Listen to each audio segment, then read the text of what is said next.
السلام عليكم ورحمة الله وبركاته. الحمد لله رب العالمين والصلاة والسلام على أشرف الأنبياء والمرسلين نبينا محمد وعلى آله وصحبه أجمعين أما بعد. ബഹുമാന്യരായ സഹോദരങ്ങളെ, സഹോദരിമാർ, തഫ്സീർ ജുസ് അമ്മ, ഖുർആനിലെ അവസാനത്തെ ജുസ് ആയ 30ാമത്തെ ജുസ് ആയ അമ്മ ജുസ് ആണ് നമ്മൾ പഠിച്ചു വരുന്നത്. കഴിഞ്ഞ 2 ക്ലാസ്സുകളിലായി ഒന്നാമത്തെ സൂറത്തുൻ നബ നമ്മൾ മനസ്സിലാക്കുകയുണ്ടായി. അതിനുശേഷമുള്ള 2ാമത്തെ സൂറത്ത് അഥവാ ഖുർആനിലെ 79ാമത്തെ അധ്യായം അന്നാസിആത്താണ് ഇൻഷാ അല്ലാഹ് ഇന്ന് നമുക്ക് ആരംഭിക്കേണ്ടത്. അല്ലാഹു സുബ്ഹാനഹു വ തആല അവസാനത്തിലുള്ള ഈ ജുസ്ഉകളിൽ, പ്രത്യേകിച്ച് മക്കയിൽ ഇറങ്ങിയിട്ടുള്ള സൂറത്തുകളിലെല്ലാം തന്നെ പരലോകത്തെ അതുപോലെ തന്നെ പുനരുത്ഥാനത്തെ നിഷേധിക്കുന്ന മക്കയിലുള്ള മുശ്രിക്കുകൾക്ക് മറുപടിയായിക്കൊണ്ടാണ് അവതരിപ്പിച്ചിട്ടുള്ളത് എന്ന് നമുക്ക് കാണാൻ സാധിക്കും. കഴിഞ്ഞ സൂറത്തിലും പുനരുത്ഥാനത്തെക്കുറിച്ച് പരിഹാസരൂപേണ അതൊന്നും സംഭവിക്കുകയില്ല എന്ന് പറഞ്ഞ അഭിപ്രായ വ്യത്യാസത്തിലായ ആളുകൾക്ക് അല്ലാഹു സുബ്ഹാനഹു വ തആല അവൻ്റെ മഹത്തരമായ ദൃഷ്ടാന്തങ്ങളെ എടുത്തു കാണിക്കുകയും ഇതിനെല്ലാം പടക്കാനും സംവിധാനിക്കാനും നിയന്ത്രിക്കാനും കഴിയുന്ന റബ്ബ് സുബ്ഹാനഹു വ തആലക്ക് നാളെ പരലോകത്ത് നിങ്ങളെ വീണ്ടും ജീവിപ്പിക്കുക എന്നുള്ളത് വളരെ എളുപ്പമുള്ള കാര്യമാണ് എന്നത് നമ്മൾ ആ സൂറത്തിൽ മനസ്സിലാക്കിയിട്ടുണ്ട്. ഈ സൂറത്തിലും സഹോദരങ്ങളെ സമാനമായ ആശയങ്ങളാണുള്ളത്. എന്നാൽ മുൻകഴിഞ്ഞ സൂറത്തിലില്ലാത്ത പോലെയുള്ള താക്കീതുകൾ അല്ലാഹു സുബ്ഹാനഹു വ തആല ഈ സൂറത്തിൽ കൊണ്ടുവന്നത് കാണാൻ സാധിക്കും. ബിസ്മില്ലാഹിർ റഹ്മാനിർ റഹീം. വന്നാസിആതി ഗർഖാ വന്നാശിതാതി നശ്താ വസ്സാബിഹാതി സബ്ഹാ ഫസ്സാബിഖാതി സബ്ഖാ ഫൽമുദബ്ബിറാതി അംറാ. ഈ 5 ആയത്തുകൾ സഹോദരങ്ങളെ അല്ലാഹു സുബ്ഹാനഹു വ തആല അവൻ്റെ പടപ്പുകളിൽ ഏറ്റവും വലിയ പടപ്പുകളായ മലക്കുകളെ തൊട്ട് സത്യം ചെയ്തുകൊണ്ട് പറയുന്നതാണ്.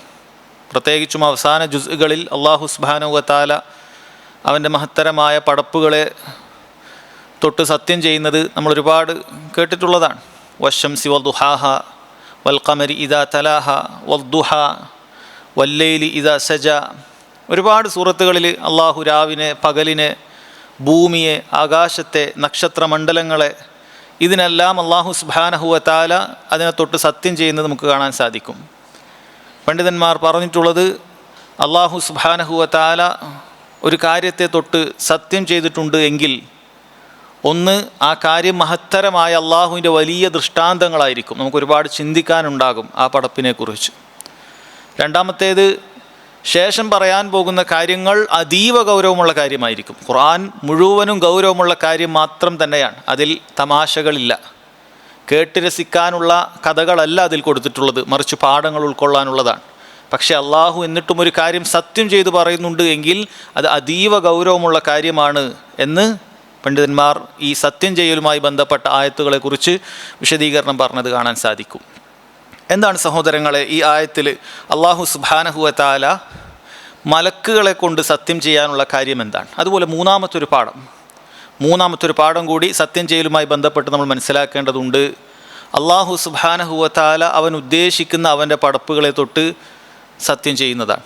എന്നാൽ നമ്മെ സംബന്ധിച്ചിടത്തോളം, പടപ്പുകളെ സംബന്ധിച്ചിടത്തോളം അല്ലാഹുവിൻ്റെ പേരിലല്ലാതെ ഒരു കാര്യവും സത്യം ചെയ്ത് പറയാൻ പാടില്ല. നമുക്ക് ഏതെങ്കിലും ഒരു കാര്യം ഒരാളെ ബോധ്യപ്പെടുത്താൻ സത്യം ചെയ്യേണ്ടി വരുന്ന ഒരവസ്ഥ ഉണ്ടായാൽ നമ്മൾ അല്ലാഹുവിൻ്റെ പേരിൽ മാത്രമേ സത്യം ചെയ്യാൻ പാടുള്ളൂ. വല്ലാഹി, അല്ലാഹുവാണ് സത്യം, ബില്ലാഹ്, അല്ലാഹുവാണ് സത്യം, തല്ലാഹ്, അല്ലാഹുവാണ് സത്യം തുടങ്ങിയ വാക്കുകളാണ്. അല്ലെങ്കിൽ അല്ലാഹുവിൻ്റെ മറ്റു പേരുകൾ ഏതെങ്കിലുമൊക്കെ വെച്ചിട്ട് നമുക്കങ്ങനെ സത്യം ചെയ്യാം. റബ്ബുൽ കഅബ, കഅബയുടെ റബ്ബാണ് സത്യം എന്ന് നമുക്ക് സത്യം ചെയ്യാം. അതല്ലാതെ മറ്റെന്തെങ്കിലുമൊക്കെ ആളുകളുടെ പേരിൽ വെച്ച് സത്യം ചെയ്യുക എന്നുള്ളത് ശിർക്കായ കാര്യമാണ് എന്ന് കാണാൻ സാധിക്കും. മൻ അഹ്ലഫ ബിഗൈരില്ലാഹ് ഫഖദ് അഷ്റക്, ആരെങ്കിലും അല്ലാഹു അല്ലാത്ത ആളുകളുടെ പേരിൽ സത്യം ചെയ്താൽ അവൻ ശിർക്ക് ചെയ്തിരിക്കുന്നു എന്ന് നബി സല്ലല്ലാഹു അലൈഹി വസല്ലം പറഞ്ഞിട്ടുണ്ട്. അതുകൊണ്ട് അതുമായി ബന്ധപ്പെട്ട ഈ കാര്യം ശരിക്കും മനസ്സിലാക്കണം. ഇനി നോക്കാം, എന്തുകൊണ്ടാണ് അല്ലാഹു സുബ്ഹാനഹു വ തആല ആദ്യത്തെ ഈ 5 ആയത്തുകളിൽ മലക്കുകളെ തൊട്ട് സത്യം ചെയ്തിട്ടുള്ളത്? മലക്കുകളും ആ മലക്കുകൾക്ക് അല്ലാഹു സുബ്ഹാനഹു വ തആല ഭൂമിയിൽ നൽകിയിട്ടുള്ള ചില ദൗത്യങ്ങളും എടുത്തു പറഞ്ഞിട്ടാണ് അല്ലാഹു സുബ്ഹാനഹു വ തആല സത്യം ചെയ്തിട്ടുള്ളത്. അതിൽ തന്നെ വിശിഷ്യ ആദ്യത്തെ ആയത്തുകൾ, 1-ാമത്തെയും 2-ാമത്തെയും ആയത്തുകൾ പ്രത്യേകിച്ചും ഈ സൂറത്തിൻ്റെ ശേഷമുള്ള കാര്യവുമായി ബന്ധമുള്ളതാണ്. ഈ ആയത്തുകളിൽ പറയുന്നത് അല്ലാഹു സുബ്ഹാനഹു വ തആല റൂഹിനെ പിടിക്കാൻ നിശ്ചയിച്ചിട്ടുള്ള മലക്കുൽ മൗത്തിൻ്റെ പ്രവർത്തനവുമായി ബന്ധപ്പെട്ടിട്ടാണ്. ആ മലക്കുൽ മൗത്ത് എങ്ങനെയാണ് ഒരു വിശ്വാസിയെ സമീപിക്കുക, എങ്ങനെയാണ് പരലോകത്തെ നിഷേധിച്ച അള്ളാഹുവിൽ പങ്കുചേർത്ത ഒരു കാഫിറിനെ, മുശ്രിക്കിനെ എങ്ങനെയായിരിക്കും അല്ലാഹു സുബ്ഹാനഹു വ തആലയുടെ മലക്കുകൾ സമീപിക്കുക എന്ന കാര്യമാണ്. കാരണം അവർ പരലോകത്തെ നിഷേധിച്ച ആളുകളാണ്. കാഫിറുകളായ ആളുകളെ സംബന്ധിച്ചിടത്തോളം അവർ പരലോകത്തെ നിഷേധിച്ച് പരിഹസിക്കുന്ന ആളുകളാണ്. അവർക്ക് ഈ രംഗത്ത് മനസ്സിലാക്കാൻ സാധിക്കും. മലക്കുകൾ വരുന്ന സമയത്ത്, റൂഹ് തൊണ്ടക്കുഴിയിലെത്തുന്ന സമയത്ത് എല്ലാ കാഫിറിനും ഈ ദുനിയാവിൽ വെച്ച് തന്നെ അവൻ എവിടെ വെച്ചാണോ മരിക്കുന്നത് അവിടെ മനസ്സിലാക്കാൻ സാധിക്കും. മുസ്ലിമീങ്ങൾ പറഞ്ഞത് ശരിയായിരുന്നു. അല്ലാഹു സുബ്ഹാനഹു വ തആല ഉണ്ട്, അവൻ്റെ മലക്കുകളുണ്ട്, ഇതാ ഞാൻ എൻ്റെ നരകം മുന്നിൽ കാണുകയാണ്. അതുകൊണ്ടാണ് അല്ലാഹു തആല ആ മലക്കുകളെ തൊട്ട് സത്യം ചെയ്തത് എന്ന് പണ്ഡിതന്മാർ വിശദീകരിച്ചത് കാണാൻ സാധിക്കും. സഹോദരങ്ങളെ നോക്കൂ, വന്നാസിആതി ഗർഖാ, വന്നാസിആതി ഗർഖാ. നസഅ എന്ന് പറഞ്ഞാൽ ഊരുക എന്നാണ് അർത്ഥം. ഒരു കാര്യത്തിൽ നമ്മൾ ഊരിയെടുക്കുന്നതിനാണ് നസഅ എന്ന വാക്ക് ഉപയോഗിക്കുക. നാസിഉൻ എന്ന് പറഞ്ഞാൽ ഊരുന്നവൻ എന്നാണ്. മലക്കുകളെ കുറിച്ചാണ്, ഒരുപാട് മലക്കുകളുണ്ട്, അതിനാണ് വന്നാസിആത്ത്, ഊരിയെടുക്കുന്നവ. ഗർഖാ, ഗർഖൻ എന്ന് പറഞ്ഞാൽ അത് മുങ്ങിയെടുക്കുക എന്നാണ് അതിൻ്റെ അർത്ഥം, ഊരി ചെന്നെടുക്കുക എന്നാണ് അർത്ഥം. ഇതുകൊണ്ട് ഉദ്ദേശിക്കുന്നത് സഹോദരങ്ങളെ, കാഫിറുകളായ ആളുകളുടെ റൂഹെടുക്കുന്നതിനെ കുറിച്ചിട്ടാണ്. കാഫിറിൻ്റെ റൂഹെടുക്കുക മലക്കുകൾ അങ്ങനെയാണ്.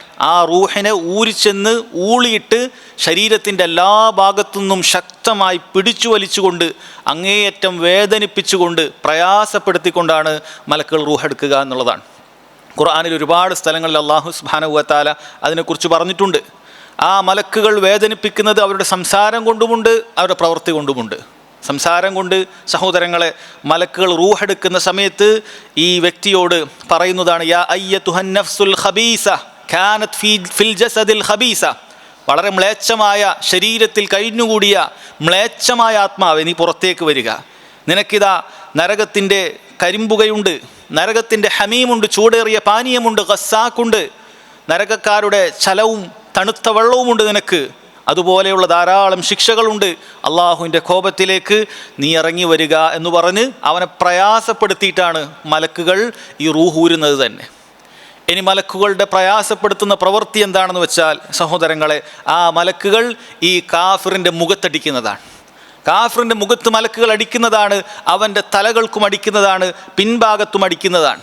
അങ്ങനെ റൂഹ് ശരീരത്തിൻ്റെ എല്ലാ ഭാഗത്തിനും വേദനിക്കുന്ന രൂപത്തിലാണ് ഊരിയെടുക്കുക എന്ന് കാണാൻ സാധിക്കും. ഹദീസുകളിൽ വന്നതുപോലെ ഒരു നനഞ്ഞ ഒരു പന്നി അത് മുള്ളുകൾക്കിടയിൽ നിന്നും വലിച്ചെടുക്കുമ്പോൾ എല്ലായിടത്തും കൊളത്തി വലിഞ്ഞ് അങ്ങോട്ടും ഇങ്ങോട്ടുമായി ചിതറിയ രൂപത്തിൽ അതെടുത്തു കൊണ്ടുപോകുന്നതാണ് എന്നാണ് അതുകൊണ്ട് ഉദ്ദേശിക്കുന്നത്. അതാണ് വന്നാസിആതി ഗർഖാ എന്ന് പറഞ്ഞതിൻ്റെ താല്പര്യം. അങ്ങനെ കാഫിറുകളുടെ റൂഹുകൾ ഊരിച്ചെന്നുകൊണ്ട് ഇറങ്ങിച്ചെന്നുകൊണ്ട് ഊരിയെടുക്കുന്ന ആ മലക്കുകൾ തന്നെയാണ് സത്യം. മലക്കുകൾ എന്നുള്ളത് ആയത്തിലെവിടെയും വന്നിട്ടില്ല, തഫ്സീറിലുള്ള കാര്യമാണ്. തഫ്സീറുകളിൽ മഹാന്മാരായ സഹാബികളും താബിഈങ്ങളും ഒക്കെ അത് കൃത്യമായി നമുക്ക് പറഞ്ഞു തന്നിട്ടുള്ള കാര്യമാണ്. ഇതിനതല്ലാത്ത ചില തഫ്സീറുകളും ചിലർ പറഞ്ഞിട്ടുണ്ട്, അതല്ലാത്ത ചില തഫ്സീറുകളും പറഞ്ഞിട്ടുണ്ട്. ഏറ്റവും ശരിയായിട്ടുള്ള തഫ്സീറുകളായി പണ്ഡിതന്മാർ പറയുന്നത് അത് മലക്കുകളെ കുറിച്ച് തന്നെയാണ് എന്നാണ്. അതാണ് ബഹുഭൂരിപക്ഷം പണ്ഡിതന്മാരും അഭിപ്രായപ്പെട്ടിട്ടുള്ളത്. രണ്ടാമത്തെ കാര്യം സഹോദരങ്ങളെ, വന്നാശിതാതി നഷ്താ, സൗമ്യതയോടെ പുറത്തെടുക്കുന്നവ തന്നെയാണ് സത്യം. ഇതുകൊണ്ട് ഉദ്ദേശിക്കുന്നത് മുഅ്മിനീങ്ങളുടെ റൂഹ് എങ്ങനെയാണ് മലക്കുകൾ പുറത്തേക്കെടുക്കുക എന്നുള്ളതാണ്. നേരത്തെ പറഞ്ഞതുപോലെയല്ല, മലക്കുകളുടെ പ്രവൃത്തിയും മലക്കുകളുടെ സംസാരവും ഏറ്റവും മനോഹരമായ ഒരാളുടെ സംസാരത്തേക്കാൾ, നമ്മുടെ ഭൂമിയിലുള്ള ഏറ്റവും മനോഹരമായ ഒരാളുടെ സംസാരത്തേക്കാളും മനോഹരമായതാണ്. മനോഹരമായ മുഖമുള്ള സൗന്ദര്യമുള്ള മലക്കുകളാണ് അവരെ സമീപിച്ചെത്തുന്നത്. ആ മരണവേളയിൽ ആ സൗന്ദര്യമുള്ള വ്യക്തിയെ കണ്ടുകൊണ്ടാണ് അവർ അള്ളാഹുവിൻ്റെ അടുക്കലേക്ക് വിടവാങ്ങിപ്പോകുന്നത്. ആ മലക്കുകളുടെ സംസാരവും സഹോദരങ്ങളെ ഏറ്റവും മുന്തിയ സംസാരമാണ്. ആ മലക്കുകൾ അവരോട് ഇതാ അള്ളാഹു സുബ്ഹാനഹു വ തആലയുടെ തൃപ്തിയിലേക്ക് നിങ്ങൾ വരിക എന്നാണ് പറയുക. നിങ്ങൾ അള്ളാഹുവിൻ്റെ തൃപ്തിയിലേക്ക് വരൂ, അള്ളാഹു സുബ്ഹാനഹു വ തആല ഒരുക്കി വെച്ച സ്വർഗത്തിലേക്ക് നിങ്ങൾ വരൂ എന്ന് പറഞ്ഞുകൊണ്ട് നിങ്ങൾക്കിന്നാലിന്ന കാര്യങ്ങളൊക്കെ സ്വർഗത്തിലുണ്ടെന്ന് പറഞ്ഞ് അവർ വലിയ സന്തോഷത്തിലാണ് ഇവിടുന്ന് പിരിഞ്ഞു പോകുക. പ്രയാസമൊന്നും ഉണ്ടാവുകയില്ല. ഇവിടെ കുടുംബത്തെ വിട്ടേച്ചാണ് പോകുന്നത്, സമ്പത്തുകൾ ഉണ്ടാക്കി വെച്ചത് വിട്ടേച്ചാണ് പോകുന്നത്, ബാധ്യതകളൊക്കെ ഉണ്ട്, ഇന്ന പ്രയാസങ്ങളൊന്നും അവർക്കില്ല. കാരണം അള്ളാഹു സുബ്ഹാനഹു വ തആലയുടെ മലക്കുകൾ അവർക്ക് സ്വർഗത്തിൻ്റെ ആ സ്വർഗീയ അനുഭൂതികളൊക്കെ പറഞ്ഞിട്ട് സന്തോഷിപ്പിച്ചിട്ടാണ് കൊണ്ടുവരിക എന്നുള്ളതാണ്. അതുപോലെ അവരുടെ റൂഹിനെ കൊണ്ടുപോകാൻ സ്വർഗത്തിൽ നിന്നുള്ള ഒരു കഫം പുടവ കൊണ്ടുവന്നിട്ടുണ്ട്. നമ്മൾ ശരീരത്തിനെ കഫം പുടവ വെച്ചിട്ടാണ് നമ്മൾ കൊണ്ടുപോകുന്നത് കുളിപ്പിച്ചിട്ടൊക്കെ. അതുപോലെ സ്വർഗത്തു നിന്നുള്ളൊരു കഫം പുടവയുമായിട്ടാണ് മലക്കുകൾ വരുന്നത്. അവരുടെ കൈകളിലേക്ക് എടുക്കുകയില്ല. നേരെ ആ കഫം പുടവയിൽ എടുത്തുകൊണ്ട് ഈ റൂഹുമായി 7 ആകാശങ്ങളിങ്ങനെ കടന്നു പോകുകയാണ്. ഓരോ ആകാശത്തിലേക്ക് എത്തുന്ന സമയത്തും ആ ആകാശത്തിൻ്റെ കാവൽക്കാരായ മലക്കുകൾ ചോദിക്കുന്നുണ്ടാകും, ആരാണിത് എന്ന് ചോദിക്കും. അപ്പോൾ അവൻ്റെ ഭൂമിയിൽ അവന് വെച്ചിട്ടുള്ള ഏറ്റവും മനോഹരമായ ആ പേര് പറയും. മലക്കുകൾ വളരെ സന്തോഷത്തോടുകൂടി അവനെ സ്വാഗതം ചെയ്യും. 7 ആകാശങ്ങളിലും ഇതേ കാര്യമായിരിക്കും. മലക്കുകൾ ഇങ്ങനെ ഒരു ആകാശത്തിലുള്ള മലക്കുകൾ അടുത്ത ആകാശം വരെ അവൻ അനുഗമിക്കുന്നതാണ്. അങ്ങനെ 7 ആകാശങ്ങളിൽ എത്തിക്കഴിഞ്ഞാൽ അവൻ്റെ പേര് എല്ലീനിൽ സ്വർഗക്കാരുടെ പട്ടികയിൽ രേഖപ്പെടുത്തിയിട്ട് പിന്നീട് തിരിച്ച് റൂഹ് ഖബറിലേക്ക് നമ്മൾ വെക്കുന്ന സമയത്ത് ആ റൂഹ് തിരിച്ചു കൊടുക്കുന്നതാണ്. അങ്ങനെ ഖബറിൽ വെച്ചുകൊണ്ട് അവൻ്റെ ശരീരവും റൂഹും ഖബറിലുള്ള സ്വർഗത്തിൻ്റെ പൂന്തോപ്പ് ആസ്വദിക്കുന്നതായിരിക്കും. മലക്കുകളുടെ ഉത്തരം ഏറ്റവും ശരിയായി നല്ല രൂപത്തിൽ അവർക്ക് ഉത്തരം പറയാൻ സാധിക്കുന്നതായിരിക്കും. അങ്ങനെ മനോഹരമാണ് സഹോദരങ്ങളെ. ഒരു മുഅ്മിൻ മരിച്ചു കഴിഞ്ഞാൽ അവന് മരണസമയത്ത് വലിയ പ്രയാസമില്ല. അവൻ്റെ റൂഹ് അത് പുറത്തേക്കെടുക്കുന്നത് ഹദീസുകളിൽ വന്നിട്ടുള്ളത് ഒരു കൂജയിൽ നിന്നും നമ്മൾ വെള്ളം ഒഴിക്കുമ്പോൾ അതിൻ്റെ വായിൽ നിന്നും എങ്ങനെയാണോ അത് എളുപ്പത്തിൽ പുറത്തേക്ക് വരുന്നത് അതുപോലെയാണ്. വലിയ പ്രയാസമൊന്നും ഉണ്ടാവുകയില്ല. അവനെ സംബന്ധിച്ച് എങ്ങനെ അവൻ മരിച്ചാലാകട്ടെ, അവനൊരു അപകടത്തിൽ മരിച്ചാലാകട്ടെ, ഏത് രൂപത്തിലാകട്ടെ, അവനെ സംബന്ധിച്ചിടത്തോളം ആ പ്രയാസങ്ങളൊന്നും അവനുണ്ടാവുകയില്ല. അവൻ്റെ റൂഹ് അത് വിട പറഞ്ഞു പോകുന്ന സമയത്ത് അവന് എളുപ്പമായിരിക്കും. അവൻ ബുദ്ധിമുട്ടിയിട്ടല്ല പോകുക എന്ന കാര്യമാണ് അല്ലാഹു തആല സന്തോഷ വാർത്തയായി മുഅ്മിനീങ്ങളെ, പരലോകത്തെ, അതുപോലെ പുനരുത്ഥാനത്തെ വിശ്വസിച്ച ആളുകളെ അവരെ സാന്ത്വനപ്പെടുത്തിക്കൊണ്ട് പറയുന്നത് വന്നാശിതാത്തി നഷ്താ, സൗമ്യതയോടുകൂടി പുറത്തെടുക്കുന്നവ തന്നെയാണ് സത്യം എന്നാണ് പറഞ്ഞത്. മൂന്നാമതായിട്ട് പറയുന്നത് വസ്സാബിഹാത്തി സബ്ഹ എന്നുള്ളതാണ്. വസ്സാബിഹാത്തി സബ്ഹ, ഇത് മലക്കുകളുടെ പൊതുവെയുള്ളവരുടെ പ്രവർത്തനത്തെക്കുറിച്ച് പറയുകയാണ്. ഒഴുകി വരുന്നവ തന്നെയാണ് സത്യമെന്നാണ്. സബഹ എന്ന് പറഞ്ഞാൽ നീന്തി എന്നൊക്കെ ഉപയോഗിക്കുന്ന വാക്കാണത്. മലക്കുകൾ ഇങ്ങനെ ആകാശത്തേക്ക് പോകുകയും റൂഹുമായി ആകാശത്തേക്ക് പോകുകയും അള്ളാഹുവിൻ്റെ ഓരോ കൽപ്പനകൾ പാലിക്കുന്നതിന് വേണ്ടി ആകാശത്തിൽ നിന്ന് ഭൂമിയിലേക്ക് ഇറങ്ങി വരികയും ചെയ്യും. ഒരു നീന്തുന്നവൻ വെള്ളത്തിൽ പൊങ്ങിയും താണും എങ്ങനെയാണോ നീന്തുക, അതുപോലെ മലക്കുകൾ ഇങ്ങനെ ആകാശത്തേക്കും പോകുകയും തിരിച്ച് ഭൂമിയിലേക്ക് വരികയും ഇങ്ങനെ എപ്പോഴും കർമ്മനിരതരാണ്. അള്ളാഹു സുബ്ഹാനഹു വ തആലയുടെ പ്രവർത്തികൾ, അള്ളാഹുവിൻ്റെ കൽപ്പനകൾ അത് പ്രവർത്തിക്കാൻ വേണ്ടി അവർ കർമ്മനിരതരാണ്, എപ്പോഴും പണിയെടുത്തുകൊണ്ടേയിരിക്കുകയാണ്. ലാ യഅ്സൂനല്ലാഹ മാ അമറഹും വയഫ്അലൂന മാ യുഅ്മറൂൻ, അവരൊരിക്കലും അള്ളാഹുവിനെ ധിക്കരിക്കുകയില്ല. അള്ളാഹു എന്താണോ കൽപ്പിക്കാൻ കാത്തു നിൽക്കുകയാണ് അത് പ്രവർത്തിക്കാനായിട്ട്. ഇസ്രാഫീൽ എന്ന് പറയുന്ന കാഹളത്തിലേക്ക് ഊതുന്ന മലക്ക്, ആ മലക്കിൻ്റെ കയ്യിൽ ഒരു കാഹളമുണ്ട്.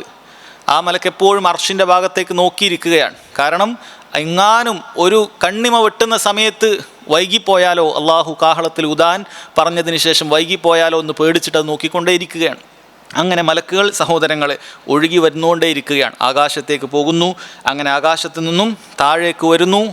ഇവിടെ റൂഹുമായി ബന്ധപ്പെട്ട കാര്യം പറയുകയാണ് എങ്കിൽ മുഅ്മിനിൻ്റെ റൂഹ് നാം നേരത്തെ പറഞ്ഞതുപോലെ 7 ആകാശത്തേക്ക് ഇങ്ങനെ കയറിപ്പോകുന്നതാണ്. അങ്ങനെ അവർ പിരിച്ച് താഴേക്ക് വരുന്നതാണ്. ഇതവർ ചെയ്തുകൊണ്ടിരിക്കുന്നു. എന്നാൽ ഒരു കാഫറിൻ്റെ റൂഹാണെങ്കിൽ ഒന്നാം ആകാശത്തേക്ക് എത്തുന്ന സമയത്ത് സഹോദരങ്ങളെ അവിടെ അവന് വേണ്ടി വാതിൽ തുറക്കപ്പെടുകയില്ല. ആരാണെന്ന് ചോദിക്കുമ്പോൾ അവൻ്റെ പേര് പറയുമ്പോൾ മലക്കുകൾക്ക് ഇവൻ ഏറ്റവും മോശപ്പെട്ട വ്യക്തിയായിരുന്നു എന്ന് തിരിച്ചറിയുകയും അവനിവിടെ പ്രവേശനമില്ല, അവന് സ്വാഗതമില്ല എന്ന് പറഞ്ഞ് അവനെ തിരിച്ചയക്കുകയും എടുത്തെറിയുകയുമാണ് ചെയ്യുക എന്നാണ്. അങ്ങേയറ്റം വേദന കൊണ്ട് പൊളഞ്ഞിട്ടായിരിക്കും ആ ആത്മാവ് ഭൂമിയിലേക്ക് പതിക്കുക എന്ന് ഹദീസുകളിൽ കാണാൻ സാധിക്കും. ഇതാണ് വസ്സാബിഹാത്തി സബ്ഹ, ഒഴുകി വരുന്നവ തന്നെയാണ് സത്യം. ഇതും മലക്കുകളുടെ പ്രവർത്തനവുമായി ബന്ധപ്പെട്ടാണ് പറഞ്ഞിട്ടുള്ളത്. പിന്നീട് പറയുന്നു ഫസ്സാബിഖാത്തി സബ്ഖ ഫൽ മുദബ്ബിറാത്തി അംറ. ഈ രണ്ടായത്തും ഓതുന്ന സമയത്ത് ശ്രദ്ധിക്കണം. ആദ്യത്തെ 3 ആയത്തിലുള്ള വാവുൽ ഖസമല്ല, സത്യം ചെയ്യാൻ ഉപയോഗിക്കുന്ന വാവല്ല ഇവിടെ ഉപയോഗിച്ചിട്ടുള്ളത്. ആദ്യത്തെ വാവിൻ്റെ അർത്ഥം വാവുൽ ഖസം എന്നാണ്, സത്യം. നമ്മൾ വല്ലാഹി എന്ന് പറയുമ്പോൾ ഉപയോഗിക്കുന്ന വാവ് അത് വാവുൽ ഖസം. അറബിയിൽ സത്യം ചെയ്യാൻ ഉപയോഗിക്കുന്ന 3 ഹർഫിൽ ഒന്നാണ് വാവ്. പിന്നെയുള്ളത് ബ ആണ്, ബില്ലാ, അള്ളാഹു ആണ് സത്യം. പിന്നെയുള്ള ത ആണ്, തല്ലാ, അള്ളാഹു ആണ് സത്യം. അതിലൊന്നാണ് വാവ്. 4-ാമത്തെ ആയത്തെത്തുമ്പോൾ അവിടെ വാവില്ല, ഫാ ആണുള്ളത്. അങ്ങനെ എന്ന് പറയുമ്പോൾ എന്നിട്ട് എന്നൊക്കെ നമ്മൾ പറയും. അങ്ങനെയുള്ള അർത്ഥമുള്ള ഫാ ആണ് അവിടെ ഉള്ളത്. ഓതുമ്പോൾ നമ്മൾ വാവാക്കി അങ്ങനെ കൂട്ടി ഓതരുത്, തെറ്റിപ്പോകും. ഫസ്സാബിഖാത്തി സബ്ഖ, എന്നിട്ട് മുന്നോട്ട് കുതിച്ചു പോകുന്നവ തന്നെയാണ് സത്യം എന്നാണ്. അപ്പോൾ മലക്കുകളെ കുറിച്ചാണ് പറഞ്ഞത്. മലക്കുകളുടെ പൊതുവായ രീതിയാണത്. അവരെപ്പോഴും സാബിഖാത്താണ്. സാബിഖാത്ത് എന്ന് പറഞ്ഞാൽ മത്സരത്തിലൊക്കെ തിരക്ക് കൂട്ടി മുന്നിൽ മറ്റൊരാളെ കവച്ചു വെക്കാൻ വേണ്ടി മുന്നോട്ടേക്ക് കുതിക്കുന്നവരാണ് സാബിഖാത്ത് എന്ന് പറയുക. അസ്സാബിഖൂനൽ അവ്വലൂൻ എന്നൊക്കെ സഹാബികളെ കുറിച്ച് അല്ലാഹു സുബ്ഹാനഹു വതആല സലഫുകളെ കുറിച്ച് പറഞ്ഞില്ലേ? അസ്സാബിഖൂനൽ അവ്വലൂൻ, ആദ്യം ദീനിലേക്ക് കടന്നു വന്ന സൽക്കർമ്മങ്ങളിലേക്ക് ധൃതിപ്പെട്ടു വന്ന ആളുകളെക്കുറിച്ച് പറഞ്ഞിട്ടുണ്ട്. സബഖ എന്നുള്ള വാക്കതാണ്, മുൻകടന്നു എന്നാണ് ആ വാക്കിൻ്റെ അർത്ഥം. ഫസ്സാബിഖാത്തി സബ്ഖ, മലക്കുകളെ കുറിച്ച് അല്ലാഹു സുബ്ഹാനഹു വതആല പറയാണ് മുന്നോട്ട് കുതിച്ചു പോകുന്ന ആ മലക്കുകൾ തന്നെയാണ് സത്യം. അതിനുശേഷം പറയുന്നു ഫൽ മുദബ്ബിറാത്തി അംറ, കാര്യം നിയന്ത്രിക്കുന്നവയും തന്നെയാണ് സത്യം എന്ന് അല്ലാഹു സുബ്ഹാനഹു വതആല മലക്കുകളെ കുറിച്ച് പറയാം. മലക്കുകൾക്ക് അല്ലാഹു സുബ്ഹാനഹു വതആല ചില ചുമതലകൾ നൽകിയിട്ടുണ്ട്. ആ ചുമതലകളിൽപ്പെട്ടതാണ് പ്രധാനപ്പെട്ടത് വഹി ഭൂമിയിലേക്ക് എത്തിക്കുക എന്നുള്ളത്. അവരുടെ ചുമതലകളിൽപ്പെട്ട ഒരു കാര്യമാണ് ഭൂമിയിലേക്ക് വഹി എത്തിക്കുക എന്നുള്ളത്. അതുപോലെ തന്നെ അത് ശർഈയായ ചുമതലയാണ്. അതുപോലെ തന്നെ കൗനിയായ പ്രാപഞ്ചികമായ ഒരുപാട് കാര്യങ്ങൾ നടപ്പിലാക്കാൻ മലക്കുകൾ അല്ലാഹു സുബ്ഹാനഹു വതആല നിശ്ചയിച്ചിട്ടുണ്ട്. അതിൽപ്പെട്ടതാണ് നമുക്ക് ലഭിക്കുന്ന മഴ. അത് അല്ലാഹു തആല അത് പെയ്യിപ്പിക്കാൻ അതിൻ്റെ ചുമതല ഒരു മലക്കിനെ ഏൽപ്പിച്ചിട്ടുണ്ട്. അതുപോലെ തന്നെ ഇടിമിന്നൽ അതിനൊരു മലക്കിനെ ഏൽപ്പിച്ചിട്ടുണ്ട്. അങ്ങനെ ഭൂമിയിലുള്ള ഓരോരോ കാര്യങ്ങൾ, നമുക്ക് ഒരുപാട് കാര്യങ്ങൾ ഹദീസുകളിൽ വന്നിട്ടുണ്ട്. ഗർഭപാത്രത്തിൽ നമ്മളൊക്കെ ശിശുവായിരിക്കുന്ന സമയത്ത് ഒരു റൂഹ് ഊതാൻ, അതിനൊരു ജീവൻ വൽപ്പിക്കാൻ ഒരു മലക്കിനെ അല്ലാഹു സുബ്ഹാനഹു വതആല നിശ്ചയിച്ചിട്ടുണ്ട്. ഹഫളത്തിനുള്ള മലക്കുകളുണ്ട്. സംരക്ഷണത്തിനായി അല്ലാഹു സുബ്ഹാനഹു വതആല ചില മലക്കുകളുണ്ട്. മുഅ്മിനീങ്ങൾ ആപത്തുകളിൽ നിന്ന് സംരക്ഷിക്കാൻ അല്ലാഹു മലക്കിനെ ഏൽപ്പിച്ചിട്ടുണ്ട്. ഇതെല്ലാം സഹോദരങ്ങളെ റബ്ബ് സുബ്ഹാനഹു വതആലയുടെ തദ്ബീറാണ്, അവൻ്റെ തദ്ബീറാണിത്. അവനാണ് നിയന്ത്രിക്കുന്നത്. അതല്ലാതെ മലക്കുകൾക്ക് അള്ളാഹുവിൻ്റെ കൽപ്പനയില്ലാതെ സ്വന്തമായി എന്തെങ്കിലും നിയന്ത്രിക്കാൻ സാധിക്കുകയില്ല. മഹാന്മാരായ മുഫസ്സിറുകൾ പറഞ്ഞത് കാണാൻ സാധിക്കും. ഈ ആയത്തിലുള്ള തദ്ബീർ അതുകൊണ്ട് ഉദ്ദേശിക്കുന്നത് മലായിക്കത്താണ്, അവരുടെ ഇജ്മാ ഉള്ള കാര്യമാണ്. അതല്ലാതെ ഏതെങ്കിലും ഔലിയാക്കൾക്ക് തദ്ബീറുണ്ട് എന്ന് ഇന്ന് ചില മുശ്രിക്കുകൾ പറയുന്നത് പോലെയല്ല. ഔലിയാക്കൾക്ക് തദ്ബീറുണ്ട്, ഔലിയാക്കളാണ് ലോകം നിയന്ത്രിക്കുക എന്ന് പറയുന്ന മുശ്രിക്കുകളുടെ വാദം സഹോദരങ്ങളെ അത് മുൻഗാമികൾക്ക് ആർക്കും അറിയാത്ത കാര്യമാണ് എന്ന് പ്രത്യേകം മനസ്സിലാക്കുക. ഫൽ മുദബ്ബിറാത്തി അംറ, കാര്യം നിയന്ത്രിക്കുന്നവയും തന്നെയാണ് സത്യം. ഫൽ മുദബ്ബിറാത്തി അംറ എന്ന് അല്ലാഹു സുബ്ഹാനഹു വതആല മലക്കുകളെ കുറിച്ചിട്ടാണ് പറയുന്നത്. നോക്കൂ സഹോദരങ്ങളെ, ഇതിനു ശേഷം ഖിയാമത്ത് നാളിൽ സംഭവിക്കുന്ന ചില കാര്യമാണ് പറയാൻ പോകുന്നത്. ഇനി ഈ ആയത്ത് ഒരുപാട് കാര്യം സത്യം ചെയ്തുകൊണ്ട് പറഞ്ഞു. അപ്പോൾ സത്യം ചെയ്തുകൊണ്ട് പറഞ്ഞാൽ അതിനൊരു ജവാബുൽ ഖസം ഉണ്ടായിരിക്കും.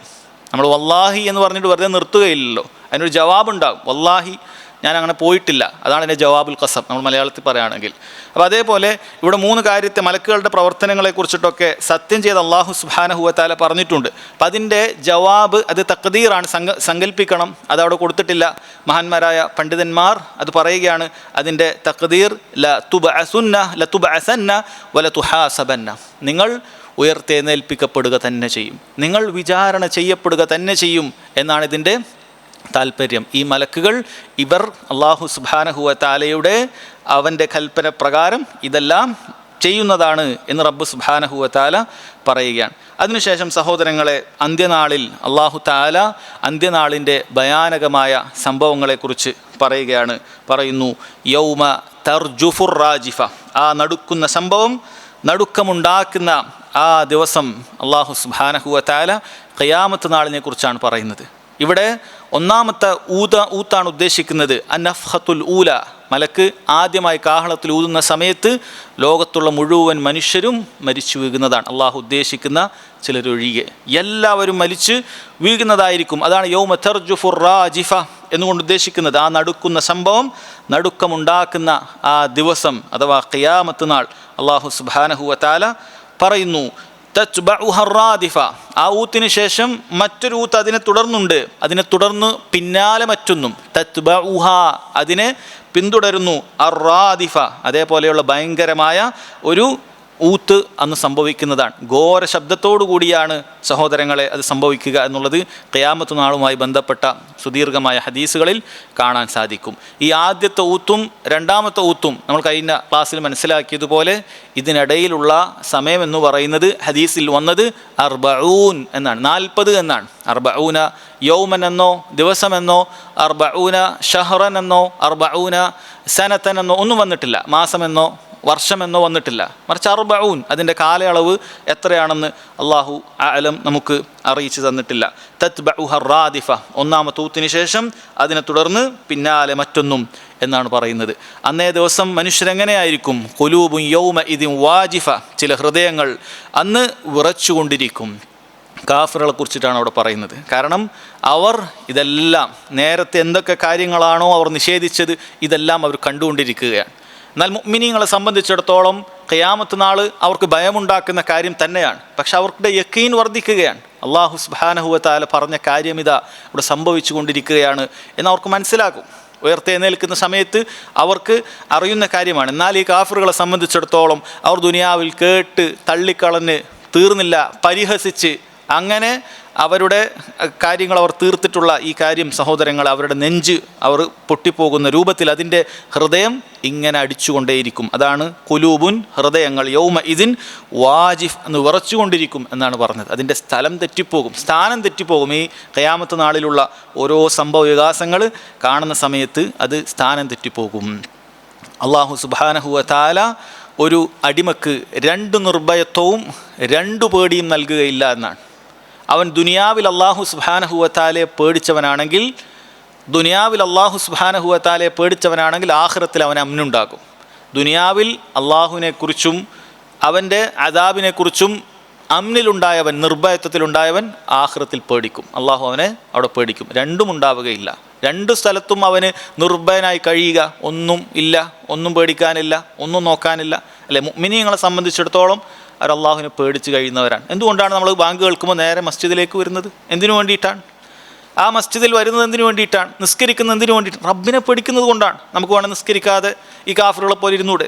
ഇല്ല, നമുക്ക് പേടിയുണ്ട്. റബ്ബ് സുബ്ഹാനഹു വ തആല നമ്മൾ ഒരു വക്ത് ഒഴിവാക്കി കഴിഞ്ഞാൽ നമ്മൾ അതിനെ കൊണ്ട് ചോദ്യം ചെയ്യുന്നതാണ്. അതിൻ്റെ പേരിൽ അവന് നമ്മളെ നരകത്തിലിടാനുള്ള അവനുള്ള കഴിവ് അവനുണ്ട്. അവനത് ചെയ്യുന്നതാണ്.